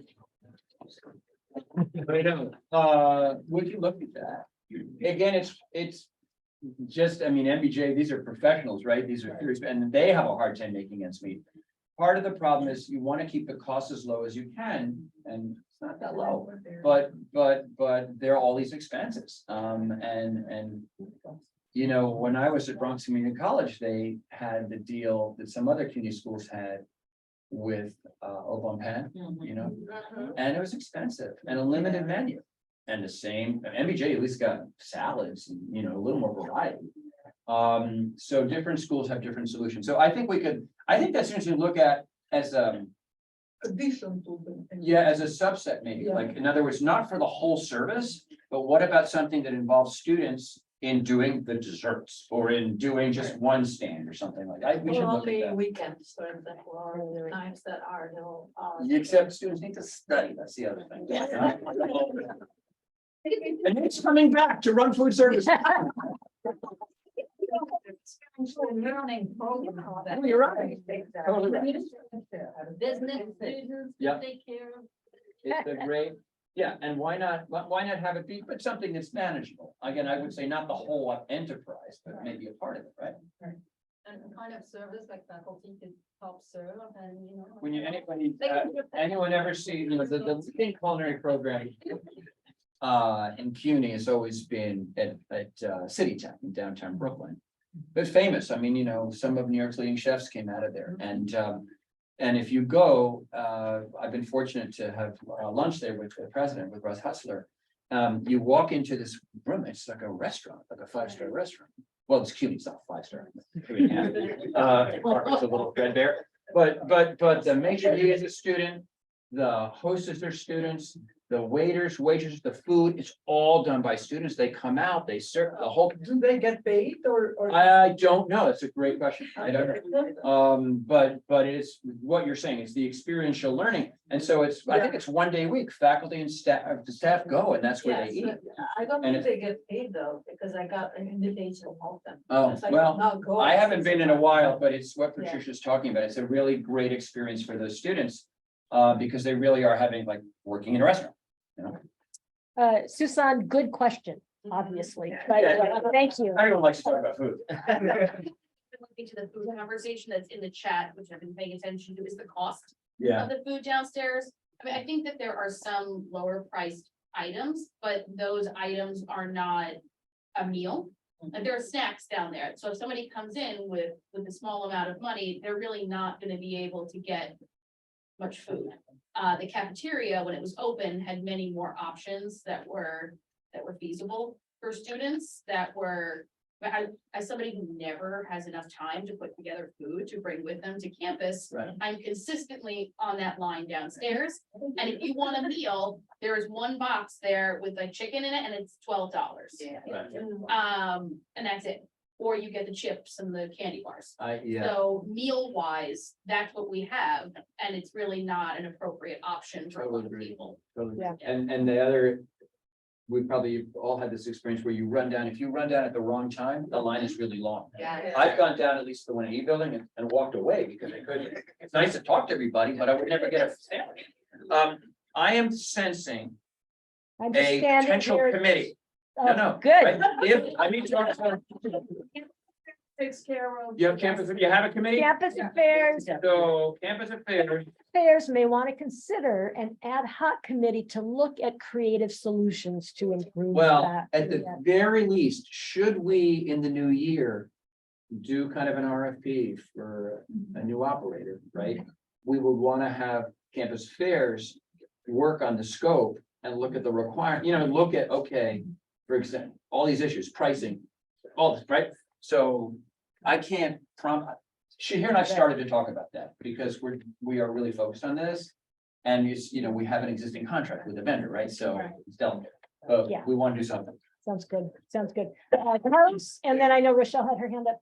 In one of my past projects, I worked You made a documentary. of that. I met this company called Rethink New York, which I was speaking to them like before the pandemic, and they were trying to come here and put a truck for free for the students. for food. Yeah, but we were talking about it, then pandemic came, but it was about with Rhonda Mouton, she was saying, oh, maybe we can give them like vouchers for like low income students that go and take some food. Yeah. But then there was this contradiction that it would like affect MBJs. Yeah. That is a tricky situation. We thought of bringing food trucks on October 22nd to the parking lot for the 5K run. MBJ didn't like that because they need to make, you know what I mean? So you have to it's an interesting, yeah, that company, We Think New York, is involved in this network of food trucks. And food trucks also, there's a little story, but really got hit hard in the pandemic because most of them would make their money by being outside of office buildings in Midtown and Lower Manhattan. When those buildings were kind of emptied out, the food truck folks had no place to go. So now they want to do special events and work with colleges and things like that. So we are, from an economic development standpoint, interested in that. Yeah, no, So thanks, two Carlos. comments from the chat. Ryan Van Hamilton, who's on the chat, says the cost of materials in the vending machines and cafeteria are higher than elsewhere. Sales are also dependent on cost, not just on availability. And Tara said at least the vending machines need to be functional, many are not functional. Yeah. So, I can comment on the vending machines and the prices in the vending machine. That is CUNY mandated. CUNY has a contract with the vending machines and they set the prices. Colleges do not have any say in what the prices are. Yeah, Wow. that I think, Anita, reminds me, that was what happened with the Oban Penn contract. When we were in the Bronx, it was done centrally by CUNY for a lot of schools. LaGuardia stayed away and did its own with its own vendor, MBJ, which I should say, again, it's a local firm here from the community. So the price, thank you, that's the answer for, for Tara on the pricing, but she's talking about that don't always work. Yeah, I don't think our maintenance workers are allowed to touch those machines when they're broken because we don't own them. There's a distributor who maintains them, so we need to have a reporting system, what we do, where the machine's broken, we report it, and someone comes from some other place with a truck and fixes it, because they're not our machines. We do get as I say, some of the proceeds come back to the college and go to association or auxiliary, and that helps. Yeah, I think that's So- unfortunate that we don't have much control over them. there's more to discuss on this issue, obviously, but are there any, in light of time, are there any other issues you would like to mention to President Adams or questions for him? Rochelle? If you'd like us to have us, would you like to share with us something about that? Is it the 3,000? Heroes. 3,000 euros? No. Yes, that is. I think it's made it to the website, and I think it's interesting, and you're excited about it. Share it with us. Our announcement yesterday, Mhm. hot off the presses. I know. That was not like a planned prompt. It was not, I know it looks like a setup, but it wasn't that. We, in the budget process with the city of New York, we worked very closely with our local council member and the Queens Council delegation, and ultimately Adrienne Adams, who's the speaker of the New York City Council. And of course, we also work with the mayor, because the city budget, which is $101 billion with a B, is negotiated every year between the council and the mayor. And it's the way we raise money for capital improvements to the college, not for operating expenses. They don't. That's a whole nother part of the budget that funds things like ASAP and other subsidies for community colleges. But anyway, we did very well in the budget process this year, working with our new councilwoman, Julie Wan, who represents Astoria, Woodside, Long Island City, and she doesn't, Sunnyside. She doesn't go as far as Jackson Heights. She picks you up in Jackson Heights? Yeah, the border. And she anyway, so she was here on campus yesterday to announce that she had helped secure $5 million for LaGuardia in this current budget. And she had wanted the funding to be devoted to kind of workforce development and infrastructure for job training and workforce development. We kind of focused it on health sciences and on both credit and non-credit programs, so it would help the whole college. And to do that, we announced a campaign called 3,000 Heroes. And this is something that basically the chair, Phil Gumber, working with Phil and working with Sunil Gupta over at ACE, we did some math together and we realized that for the last several years, each year, LaGuardia has been graduating 532, about 530, 540, basically frontline healthcare professionals. When you add up the students in nursing, LPN, EMT, paramedic, the CCMA, which is a certified clinical medical assistant, which is like a medical office assistant, medical interpreters, frontline interpreters for medical services, our new program in our mental health peer training program, and community health workers. We looked at not the number of students, the graduates, and it was over 500, like 540. You left out phlebotomy. I was waiting. for Maria it, knows I Marie. just love saying phlebotomy. I don't like drawing blood all the time, but phlebotomy is it. That's built into CCMA, I would say, which is why that's a 6-month program. But anyway, when we realized that, we said, wait, with this new funding and the way it's gonna help us renovate the spaces for, this kind of training, we can then be ambitious and move the needle from 540 to 600. If we have 600 graduates a year, times 5 years, that's 3,000. So we say, hey, it's our commitment. Thank you, Council Member Juan, for this funding. We're not just gonna renovate our space and do same old, same old. We're gonna grow, by about 10%. And we're gonna make a commitment that over to between now and 2027, 5 years, 600 students a year, 5 years, 3,000 frontline healthcare workers for the city of New York from LaGuardia Community College. So we call the campaign 3,000 Heroes, and we put it out in the papers, and it's in the news today. And the money is gonna be used for, And the money, it is capital funding to both, let's say, renovate, and the councilwoman says, oh, we're gonna do this. It's actually very technical. It's like, we're gonna renovate existing spaces and improve them and get equipment. A lot of these programs, we have great programs. We have the best nursing program in the state again and again and again, based on NCLEX pass rates, but we're still using antiquated equipment. We have to upgrade the labs. So we're gonna upgrade labs. We're gonna renovate spaces. We're gonna create some new spaces in the C building. It's really classroom and lab space for the students in those programs. And we'll probably use it for some other programs as well, but you have to focus it, right? So we're focused on health sciences for now. We're always looking for more capital to do more renovations. great, I yeah. have a question. Mhm. What is the graduating rate though? Because what is the income of the students? The Like, grad, are well, those spaces enough that you're planning the, enough to kind of, To hold everybody on Yeah. their way towards all- that, we have enough yeah, space? the way. yeah. That's a good What do question. you think, like, what is the graduating rate for these kind of majors?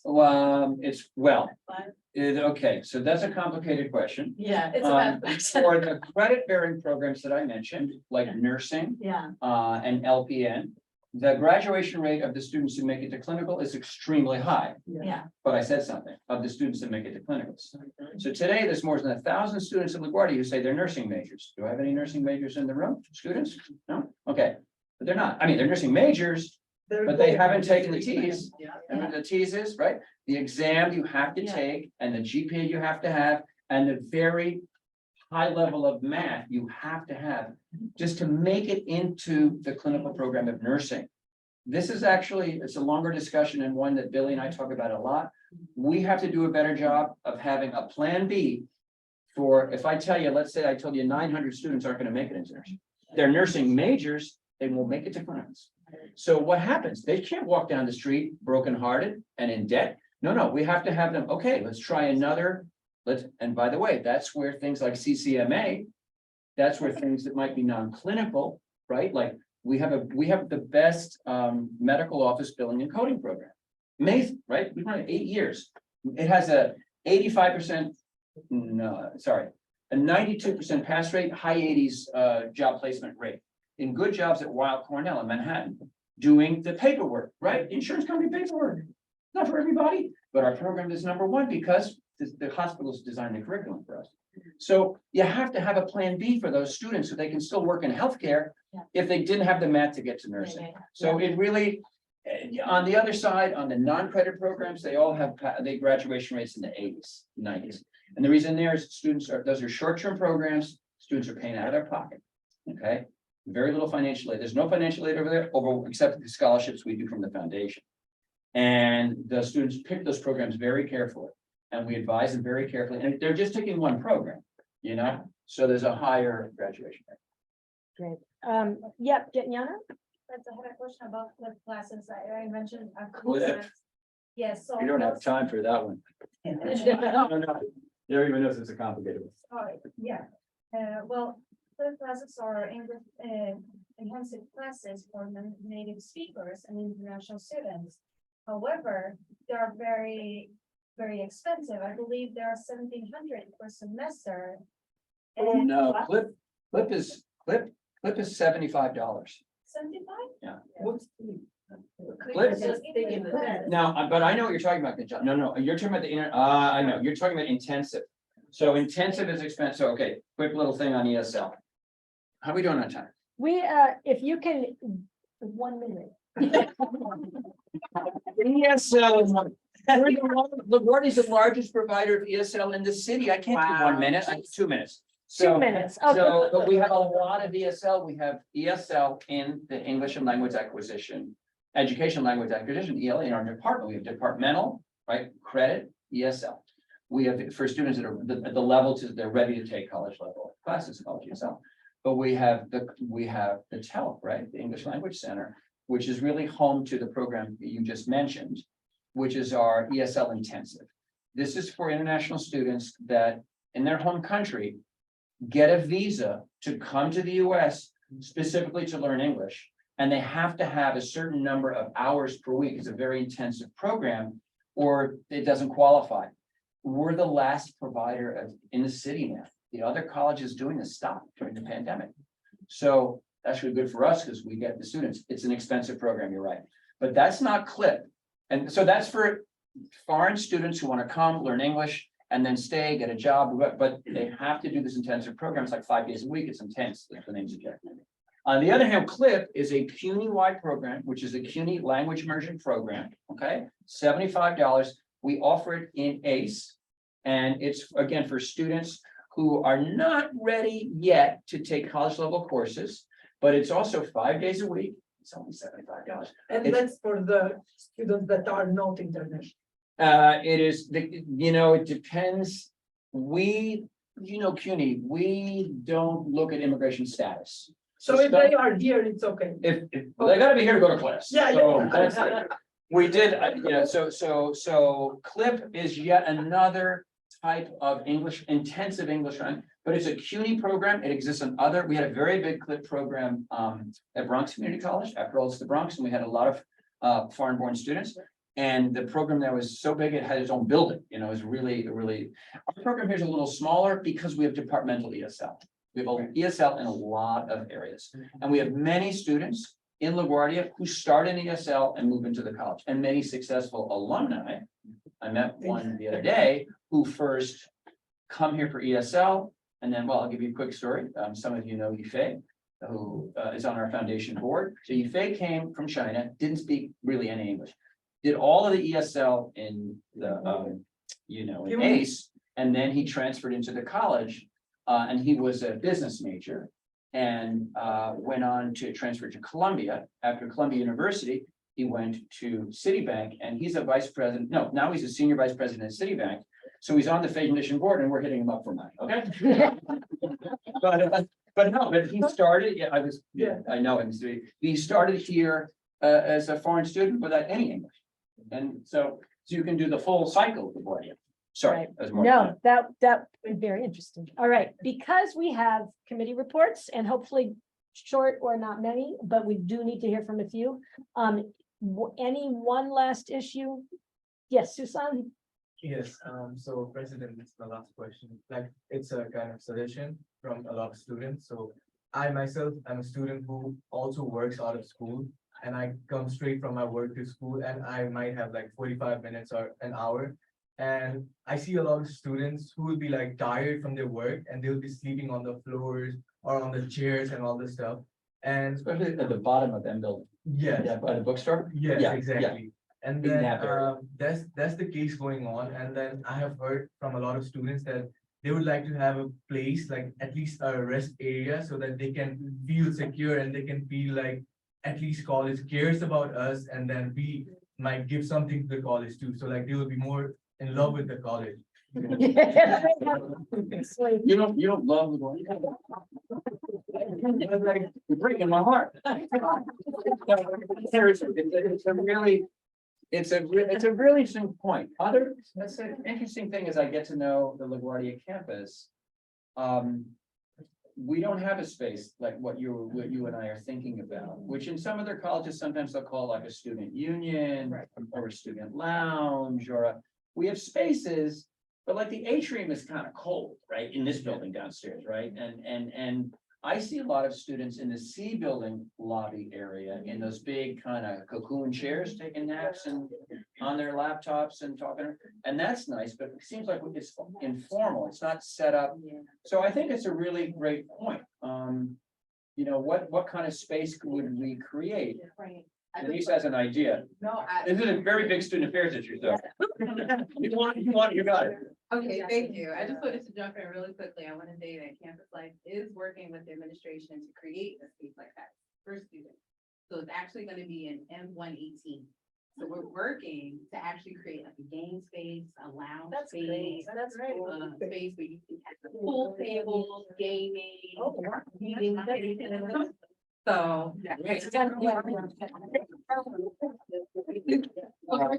We're planning on launching that when, at the beginning of the spring semester, so. Wait, how many people getting home? Stay home, yeah. 70? Thank you. Jeannie and then Carlos. 70 people can fit in the room. Is that I checked because I wanted to. Wait, Jeannie, we'll come back to you, Susan. Jeannie, go ahead. There's a lot of neurodiverse students now, and it'd be really nice if there was an area there where when they're overstimulated, they can go, instead of having a meltdown in class, they can go Chill. and chill. Quiet space. Yeah.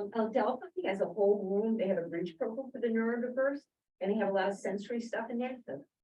Oh, wow, that's great. Good person to talk to, Carlos, and then back to Susan.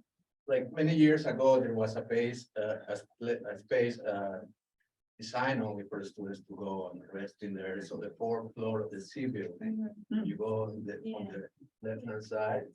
If I don't know, like how many people. If it's still there. Yeah, but it's, as Denise mentions, it's good. I mean, great to hear that the committee's looking at this. Yeah. Because I think you pointed, it would be, I think it's really important. I mean, and we have to remember almost half of our students go here part-time. Many come at night, many come on Saturdays. And it's not the same vibe when you're here at nights and weekends. And we need to make LaGuardia, I call it sticky, like the kind of place you come to and you don't really want to leave. You have to leave. You're like, I wish I have to leave. Because there's some warm and inviting, and you have your friends, and right, but there has to be that way. It's sticky all the time. You have to like now. You know? What do you want to say? Yeah, so is there any kind of like pre-registration thing so that students can register for that thing before they are in the school? So that they can be assured that they have space for themselves. Well, what we would do is if you wanted to reserve the space, you can always go on the campus life to reserve the space when you have a meeting or hold like just a separate quiet meeting with a few people or with 70 people. But the idea is really to have that space open to everybody, to all students. But specifically the clubs are really going to be the ones that need to reserve the space. Since it's actually a club. It's called the hub, right? It was really an official club space. So, unless you're a part of the club, you can't technically reserve it. I'm gonna really restrict these comments. If it's important, you can say it, but because we have other things that we need to get to. Anthony, go ahead. Just real quick, I mean, that sounds great, but I wouldn't use the idea of a student lounge. I've been here a long time. We've promised a student lounge for many years since I was a student. We promised. So don't give up on that idea. We should get a student lounge at some point. I mean, when we had that parking lot, the building, that parking lot building was supposed to become the student lounge. We should definitely have a space for that. That being said, we have more lounge space now than when I was a student. Yeah. All those couches and stuff, we didn't have that stuff. So you can lay on those things. At least that's something. I had to be involved in a club to have an office, to have a lounge in my club. That's the only, that's the only space that you had. So that's a starting point, but don't give up on that. We should definitely include that. Campus affairs used to be involved with that with the space committee. I understand the space committee is kind of like not around anymore. It doesn't really function. I think we should really look at establishing that again and having campus affairs have a say on that. We used to have a vote, we used to have a seat on the space committee and help allocate spaces. So maybe that's something we could look at again. Yeah. Was that a Senate committee? No, it was something administration had ran, and the only seat on there from staff and students was campus affairs. We had a voting seat on it. In fact, I was the student who voted on that space that he's talking about. When we had, it wasn't the C building, it was like a meditation space, because they wanted, at the time, the students wanted a prayer space. We couldn't have a prayer space, but we called it a meditation area. So. The areas on the second and third floors of the C lobby. Yeah, well, up those stairs now, on the second floor, see, there's that big open space. Yeah. We're right before the. But I'd like to see the space committee, and I'd like to see campus affairs have a say in that again. Great. So. Sounds good. Thank you for bringing that up. Also, Susan, good topics, helpful. President Adams, you're welcome to stay. We're moving on to committee reports. Or you can step out, but we'll end this time. And if you'd like to I'm see, gonna step out. go ahead. Like a cookie on your plate? Questions, baby. Your first meeting with cookies.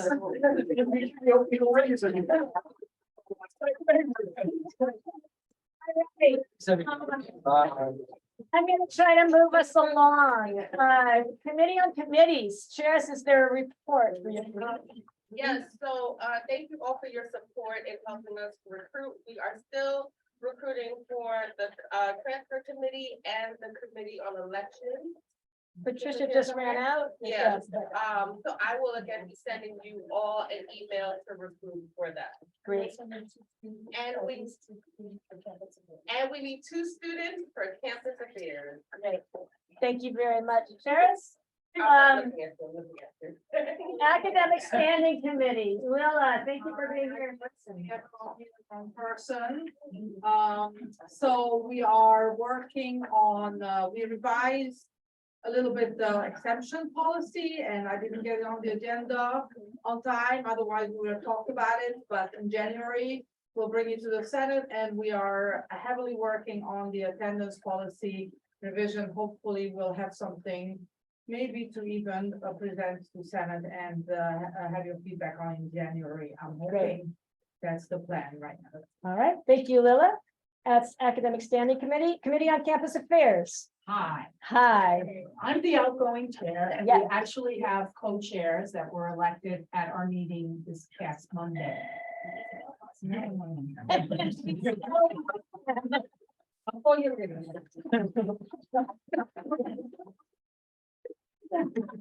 Anthony Pappas and Ellen Lomar. Isabella, call you later. Evelyn are co-chairs, and the secretary is Maria Rivas, okay? But at Monday's campus affairs meeting, we had a discussion about the childcare policy. Martha Clark came to get responses and comments, suggestions. We had a very, I think, excellent and substantive discussion about the draft policy that she had submitted, and members as well as guests weighed in and made suggestions. The upshot of it is that she took very careful notes, and will come back to the committee with a revised policy, which we will then vote yay or nay and bring back to the Senate. Yeah. Okay, so that was Great, thank you, Anita. And let me add, for your clarity, you may have seen a couple of emails from me to the college community, which is always stressful. To send an email to so many people, but for your clarity, once the Campus Affairs Committee has approved the draft policy, it comes to Senate. My intention is that the first meeting at Senate will review it. We'll have a chance to discuss it. I would ask you then to share the draft with your constituents, seek their feedback. We'll bring it back to the Senate again, discuss based on the feedback, and if maybe vote on it at the second meeting, perhaps after revision again. So it is not policy until we say it's policy. But I will be looking to you in your role as senators to seek input from your constituents. I know there was an email that went out today from the Student Parent Initiative, and I will ask our student senators to engage with that as well, seeking input from student parents and with a survey and an opportunity to have discussion. So more input will come. Sherry, yes. So I'm part of the Student Parent Initiative. So if you want to talk to me about how you can, contribute feedback, or how you can get other students involved with contributing feedback, please don't hesitate to ask. Yeah, and Sherry Carr is our guest today, sitting in on our Senate meeting. Thank you, and was guest at the Sherry was at the Campus Affairs meeting too, and is helping think through this issue with us. So, Anthony? Can I just add also, one of my priorities with Campus Affairs is really to get the campus, the cafeteria committee and the bookstore committee and things like that going again and really functioning as was mentioned today, I mean, there's a lot of issues with the cafeteria, so I did take some notes. We do want students involved, so, you know, spread the word so that we can get some students involved through the committee and committees. And we will get those committees functioning again and see what we can do about, you know, different food options and things like that as well. Yeah, and the campus affairs committee needs one student, should have a student. At least, member. yeah, We're glad to take more. More, Yeah. great. Patricia? I just want to make a comment about the children on campus policy and the whole involvement with the union and everything. It's like, how do we? And it's a question not about the policy itself, but about the relationship of governance with the union. And so how do we work together so that the union work doesn't undermine the work of governance? So that, you know, we have a strong union and we should really, really be proud of our union and what they do for us. At the same time, sometimes if the issues are pushed fast, then governance doesn't have time to do its work. So how do we come to a space where we can do both and avoid that kind of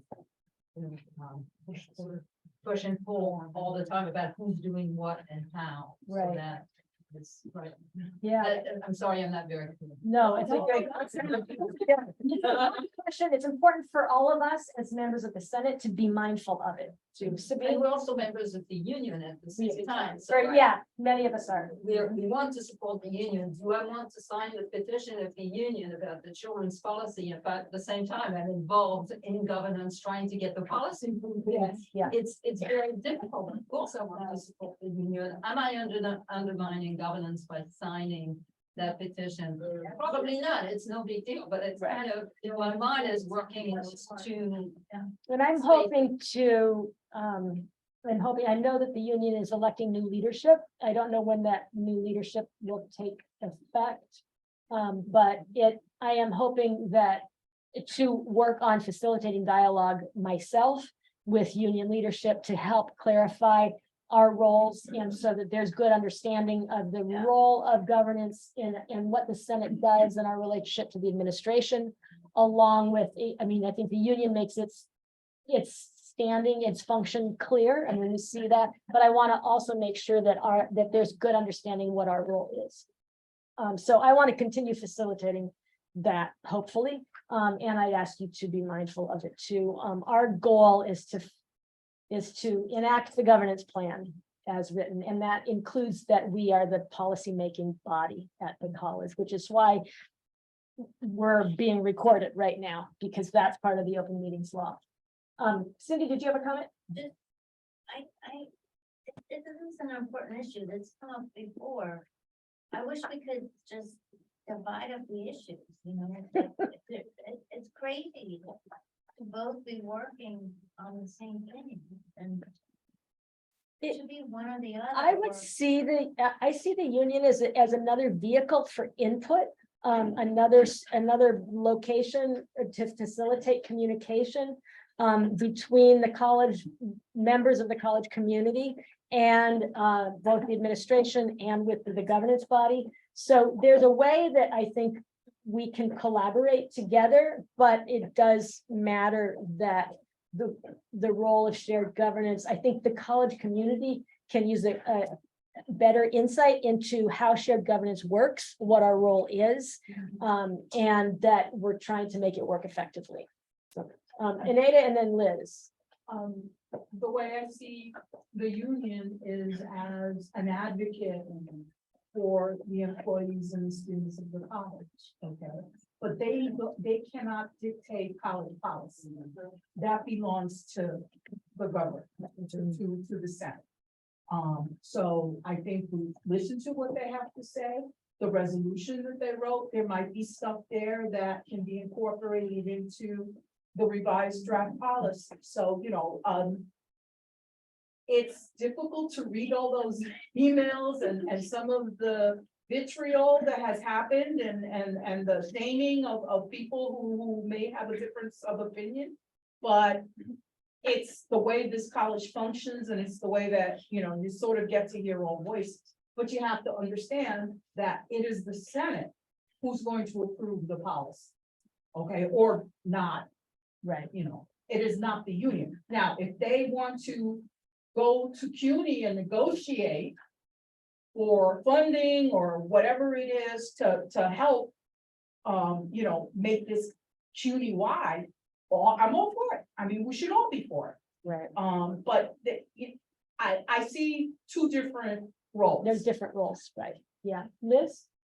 I was just say, I mean, I think that a lot of times people are very unclear about governance, which you and I have talked about, and I really wonder the finance committee, we did a town hall, which was like finance 101, like budget 101. Thank you, Trisha, and thank you to all the members of the committee for that. It was amazing. I wonder if we don't need a governance 101, right? And maybe it's even a roadshow that goes to different areas of the college, and Yeah. it's a 15-minute PowerPoint, but like, here's how things work. Because I really think that people fundamentally don't understand how things work. Right. So if they're upset about the childcare policy, they're gonna go to the union, right? Because the union makes the most noise. I think thinking about how we partner with the union, especially because many of us are members of those, makes a lot of sense. Yeah. But I also think that really helping people understand that if you have an issue about childcare policy, actually, that's a governance issue. Right? And here's how you would get involved in that, and here's what you would do. And I think we just have a lot of education, like continuing education to do about governance. I agree. Sounds good. Lila?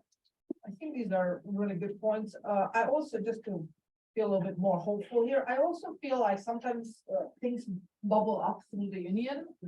And then they become worked through, like with the governments can work through it. So I don't always look at this as something, that is antagonistic or, and I agree with Liz that I think people should know, but the union is often just where venting happens, and then venting sometimes goes nowhere, and then sometimes it becomes a policy, which is really good. So you could think of it that way as well. Yeah, Charis and then Michelle? I just want to second Liz's thought, because I think that would also be a great way to make the college senate more visible to everyone, and that way when we're recruiting for different committees, we don't have a problem because everybody has understood what it means to actually be a part of college senate. Yeah, I hope that this issue itself has been a good recruitment tool, because, if you care about the children on campus policy, we're the ones that decide. A lot of people who were interested on the campus affairs committee. I know we paused the recruitment, but we had a lot of people that were really interested because of this particular policy.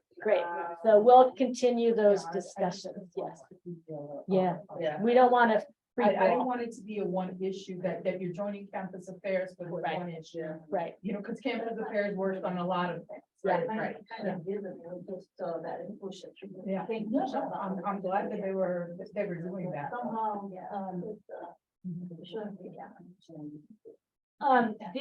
Hugo in the chat has added and I think it's an important distinction.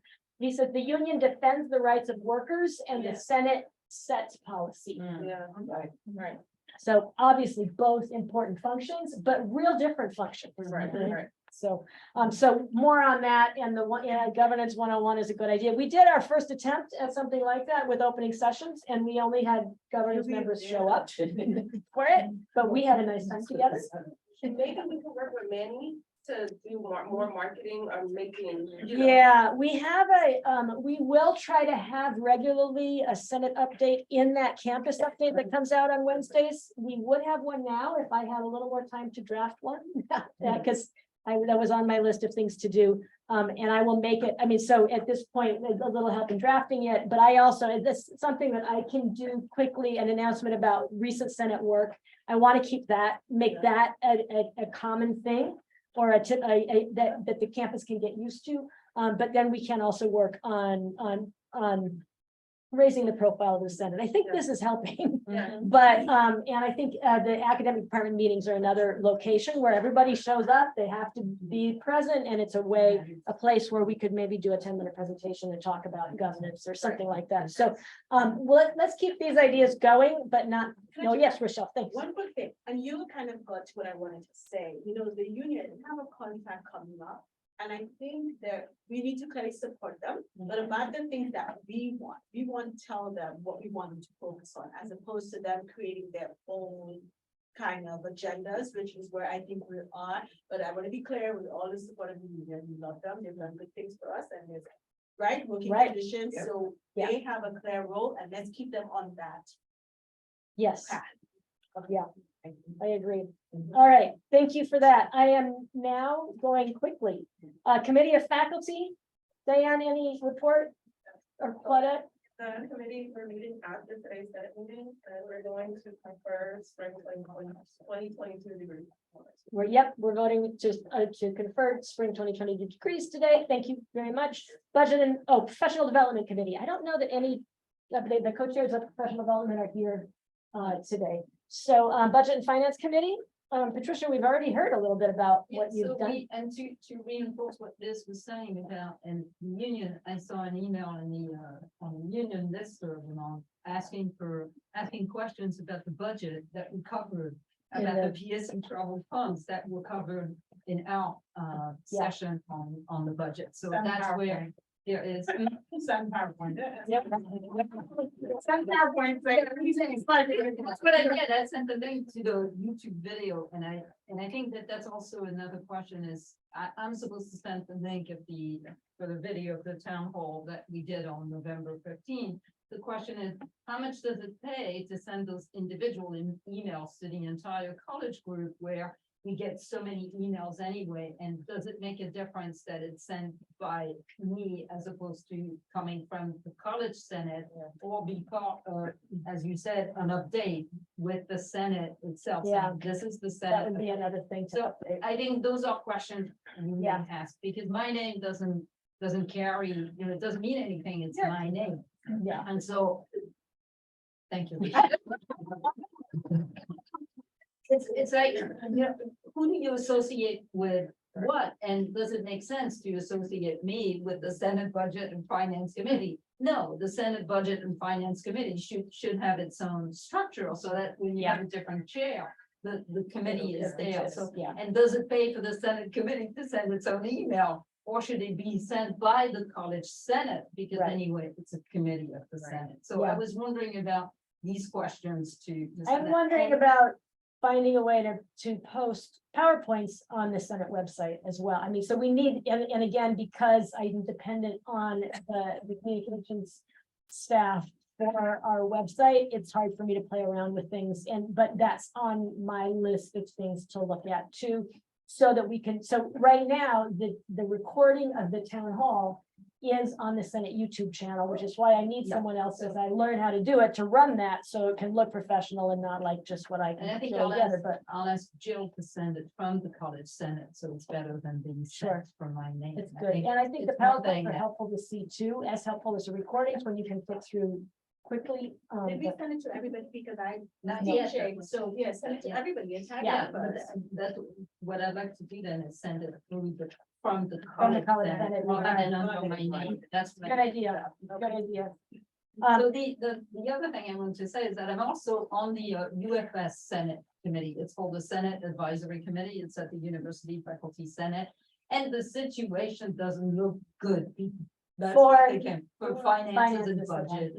We're going to be okay as long as we have the funding from the chaos funding, everything related to COVID. So we're still kind of riding on that money for another year. And again, what they reported at the UFS is exactly what you hear Vice President Parkman and Anthony Garofalo have reported at our Senate town hall. So there is no discrepancy. It was exactly the same numbers, same idea, same, yes, it's going to work for another fiscal year. And then after 2024, 2025, we don't know.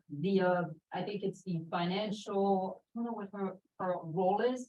She kept saying, we're going to have to do something. We're going to have to do something. And then I asked, I said, what do you mean by doing something? What are the things you're going to do? And it remained very vague, but I think they're really looking at how to save money.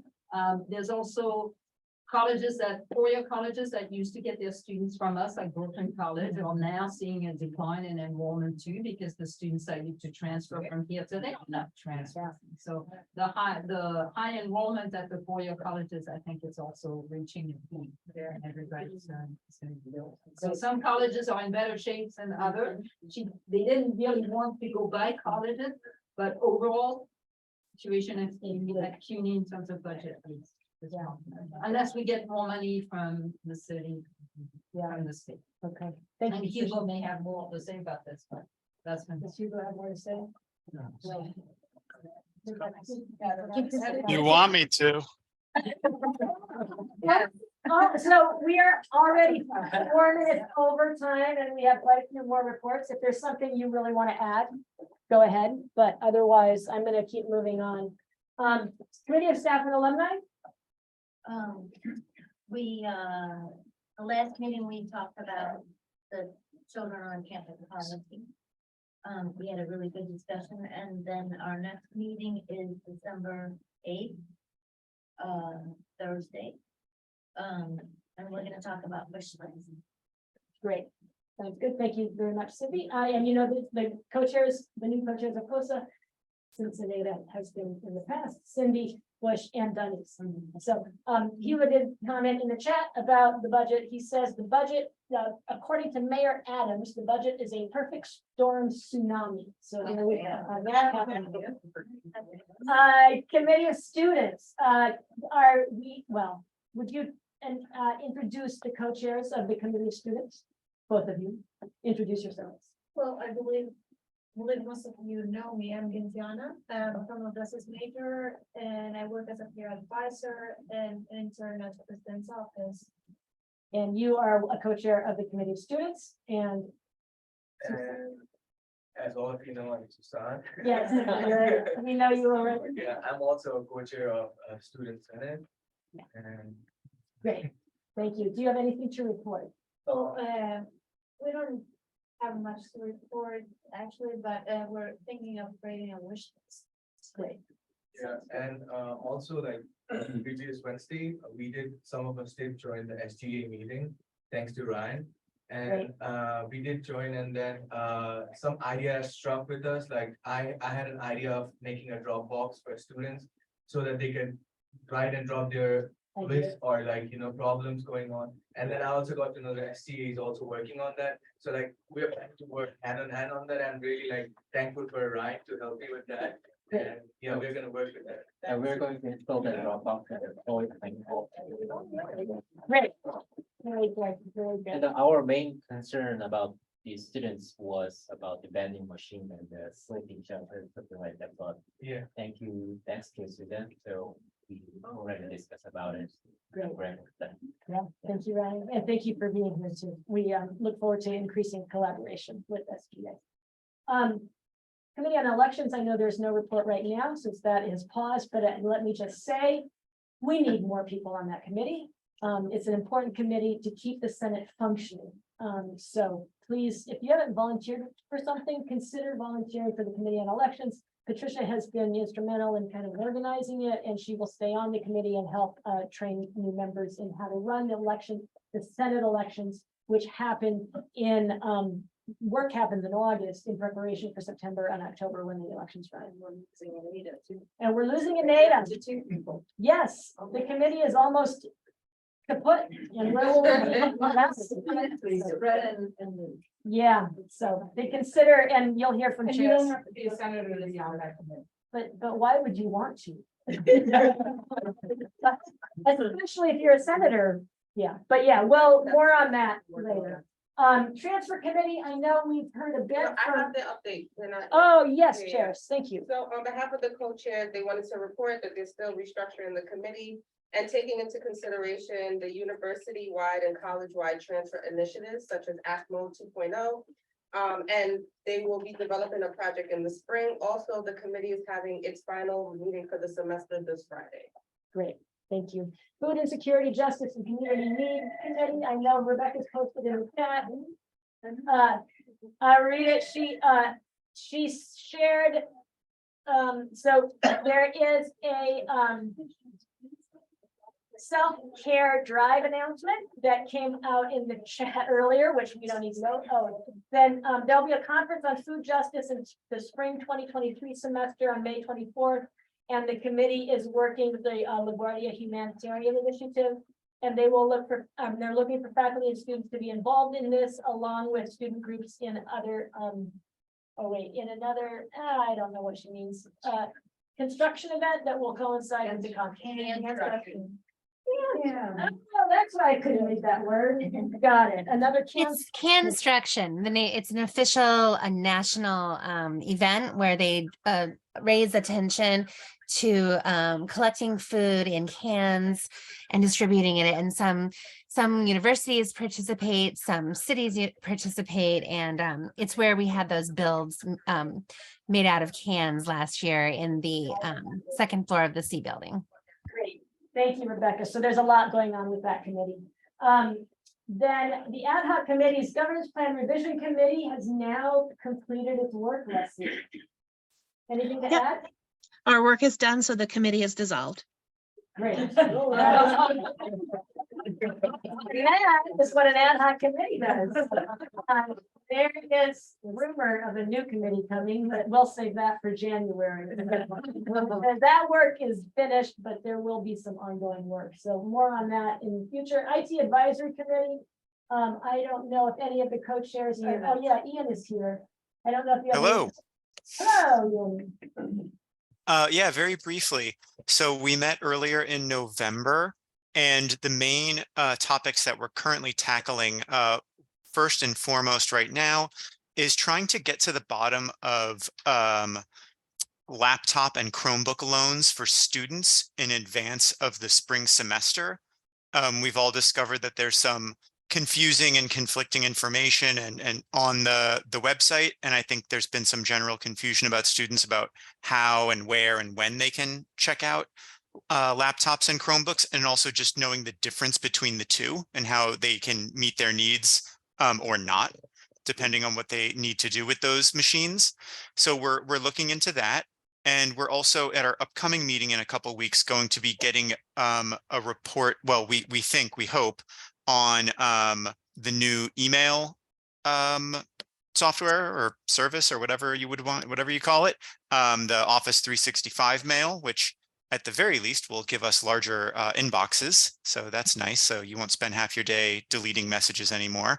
And then beyond that, we are also beginning to discuss the possibility of LaGuardia using Eduroam, which is being rolled out across CUNY, and it is a service that is available from Central CUNY to use at the colleges, so that CUNY affiliates can log into Wi-Fi at any campus that they go to, and indeed could go to any campus or any place that uses Eduroam. Apparently, it's very popular at European universities, and there are some larger, I think there's some large state systems that are using it currently as well. Great. Sounds good. Thank you, Ian. Then History Committee. I see no co-chairs for the History Committee. Present Online Learning Committee. Liz and Sandra, any update?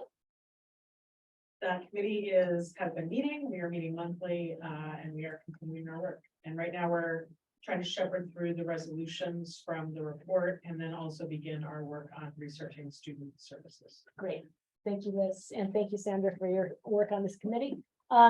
Personnel and Budget, PMB Article Committee, Patricia? Yes, we're meeting on, we met once and I reported that already, and now we're meeting on December 15 to now start drafting the articles, and hopefully we'll be done by the end of the fall. Great. Thank you, Patricia. Non-Senate committees, advising council, Jeannie, anything? So we're continuing working on advisement 3.0. I just want to give you a heads up. Professional development on the model is coming up before it is your Christmas present. Thank you, Jeannie.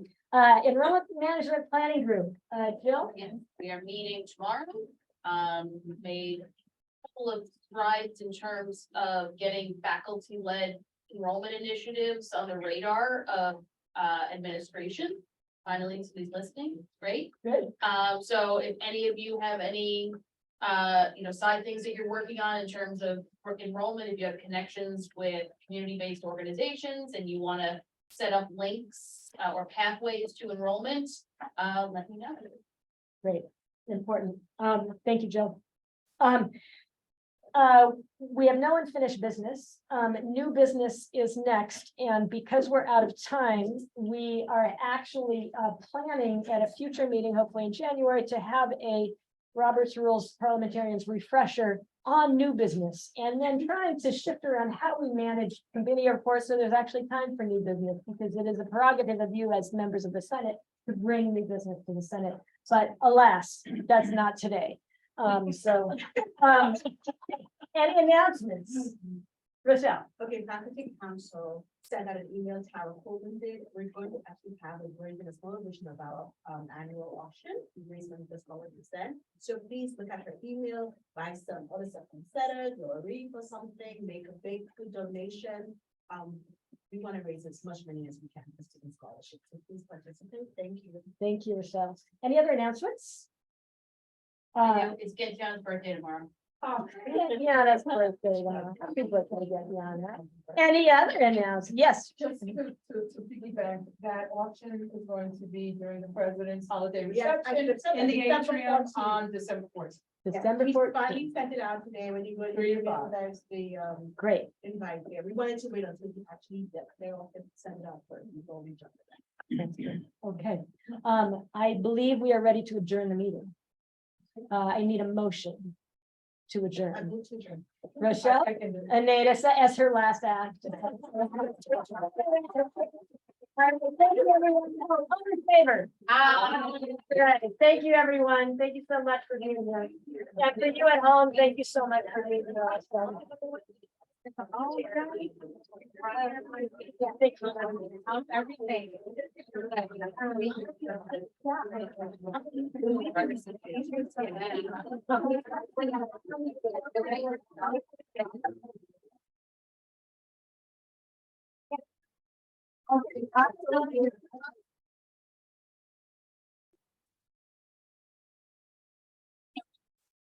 Recording is saved to the cloud. And I'm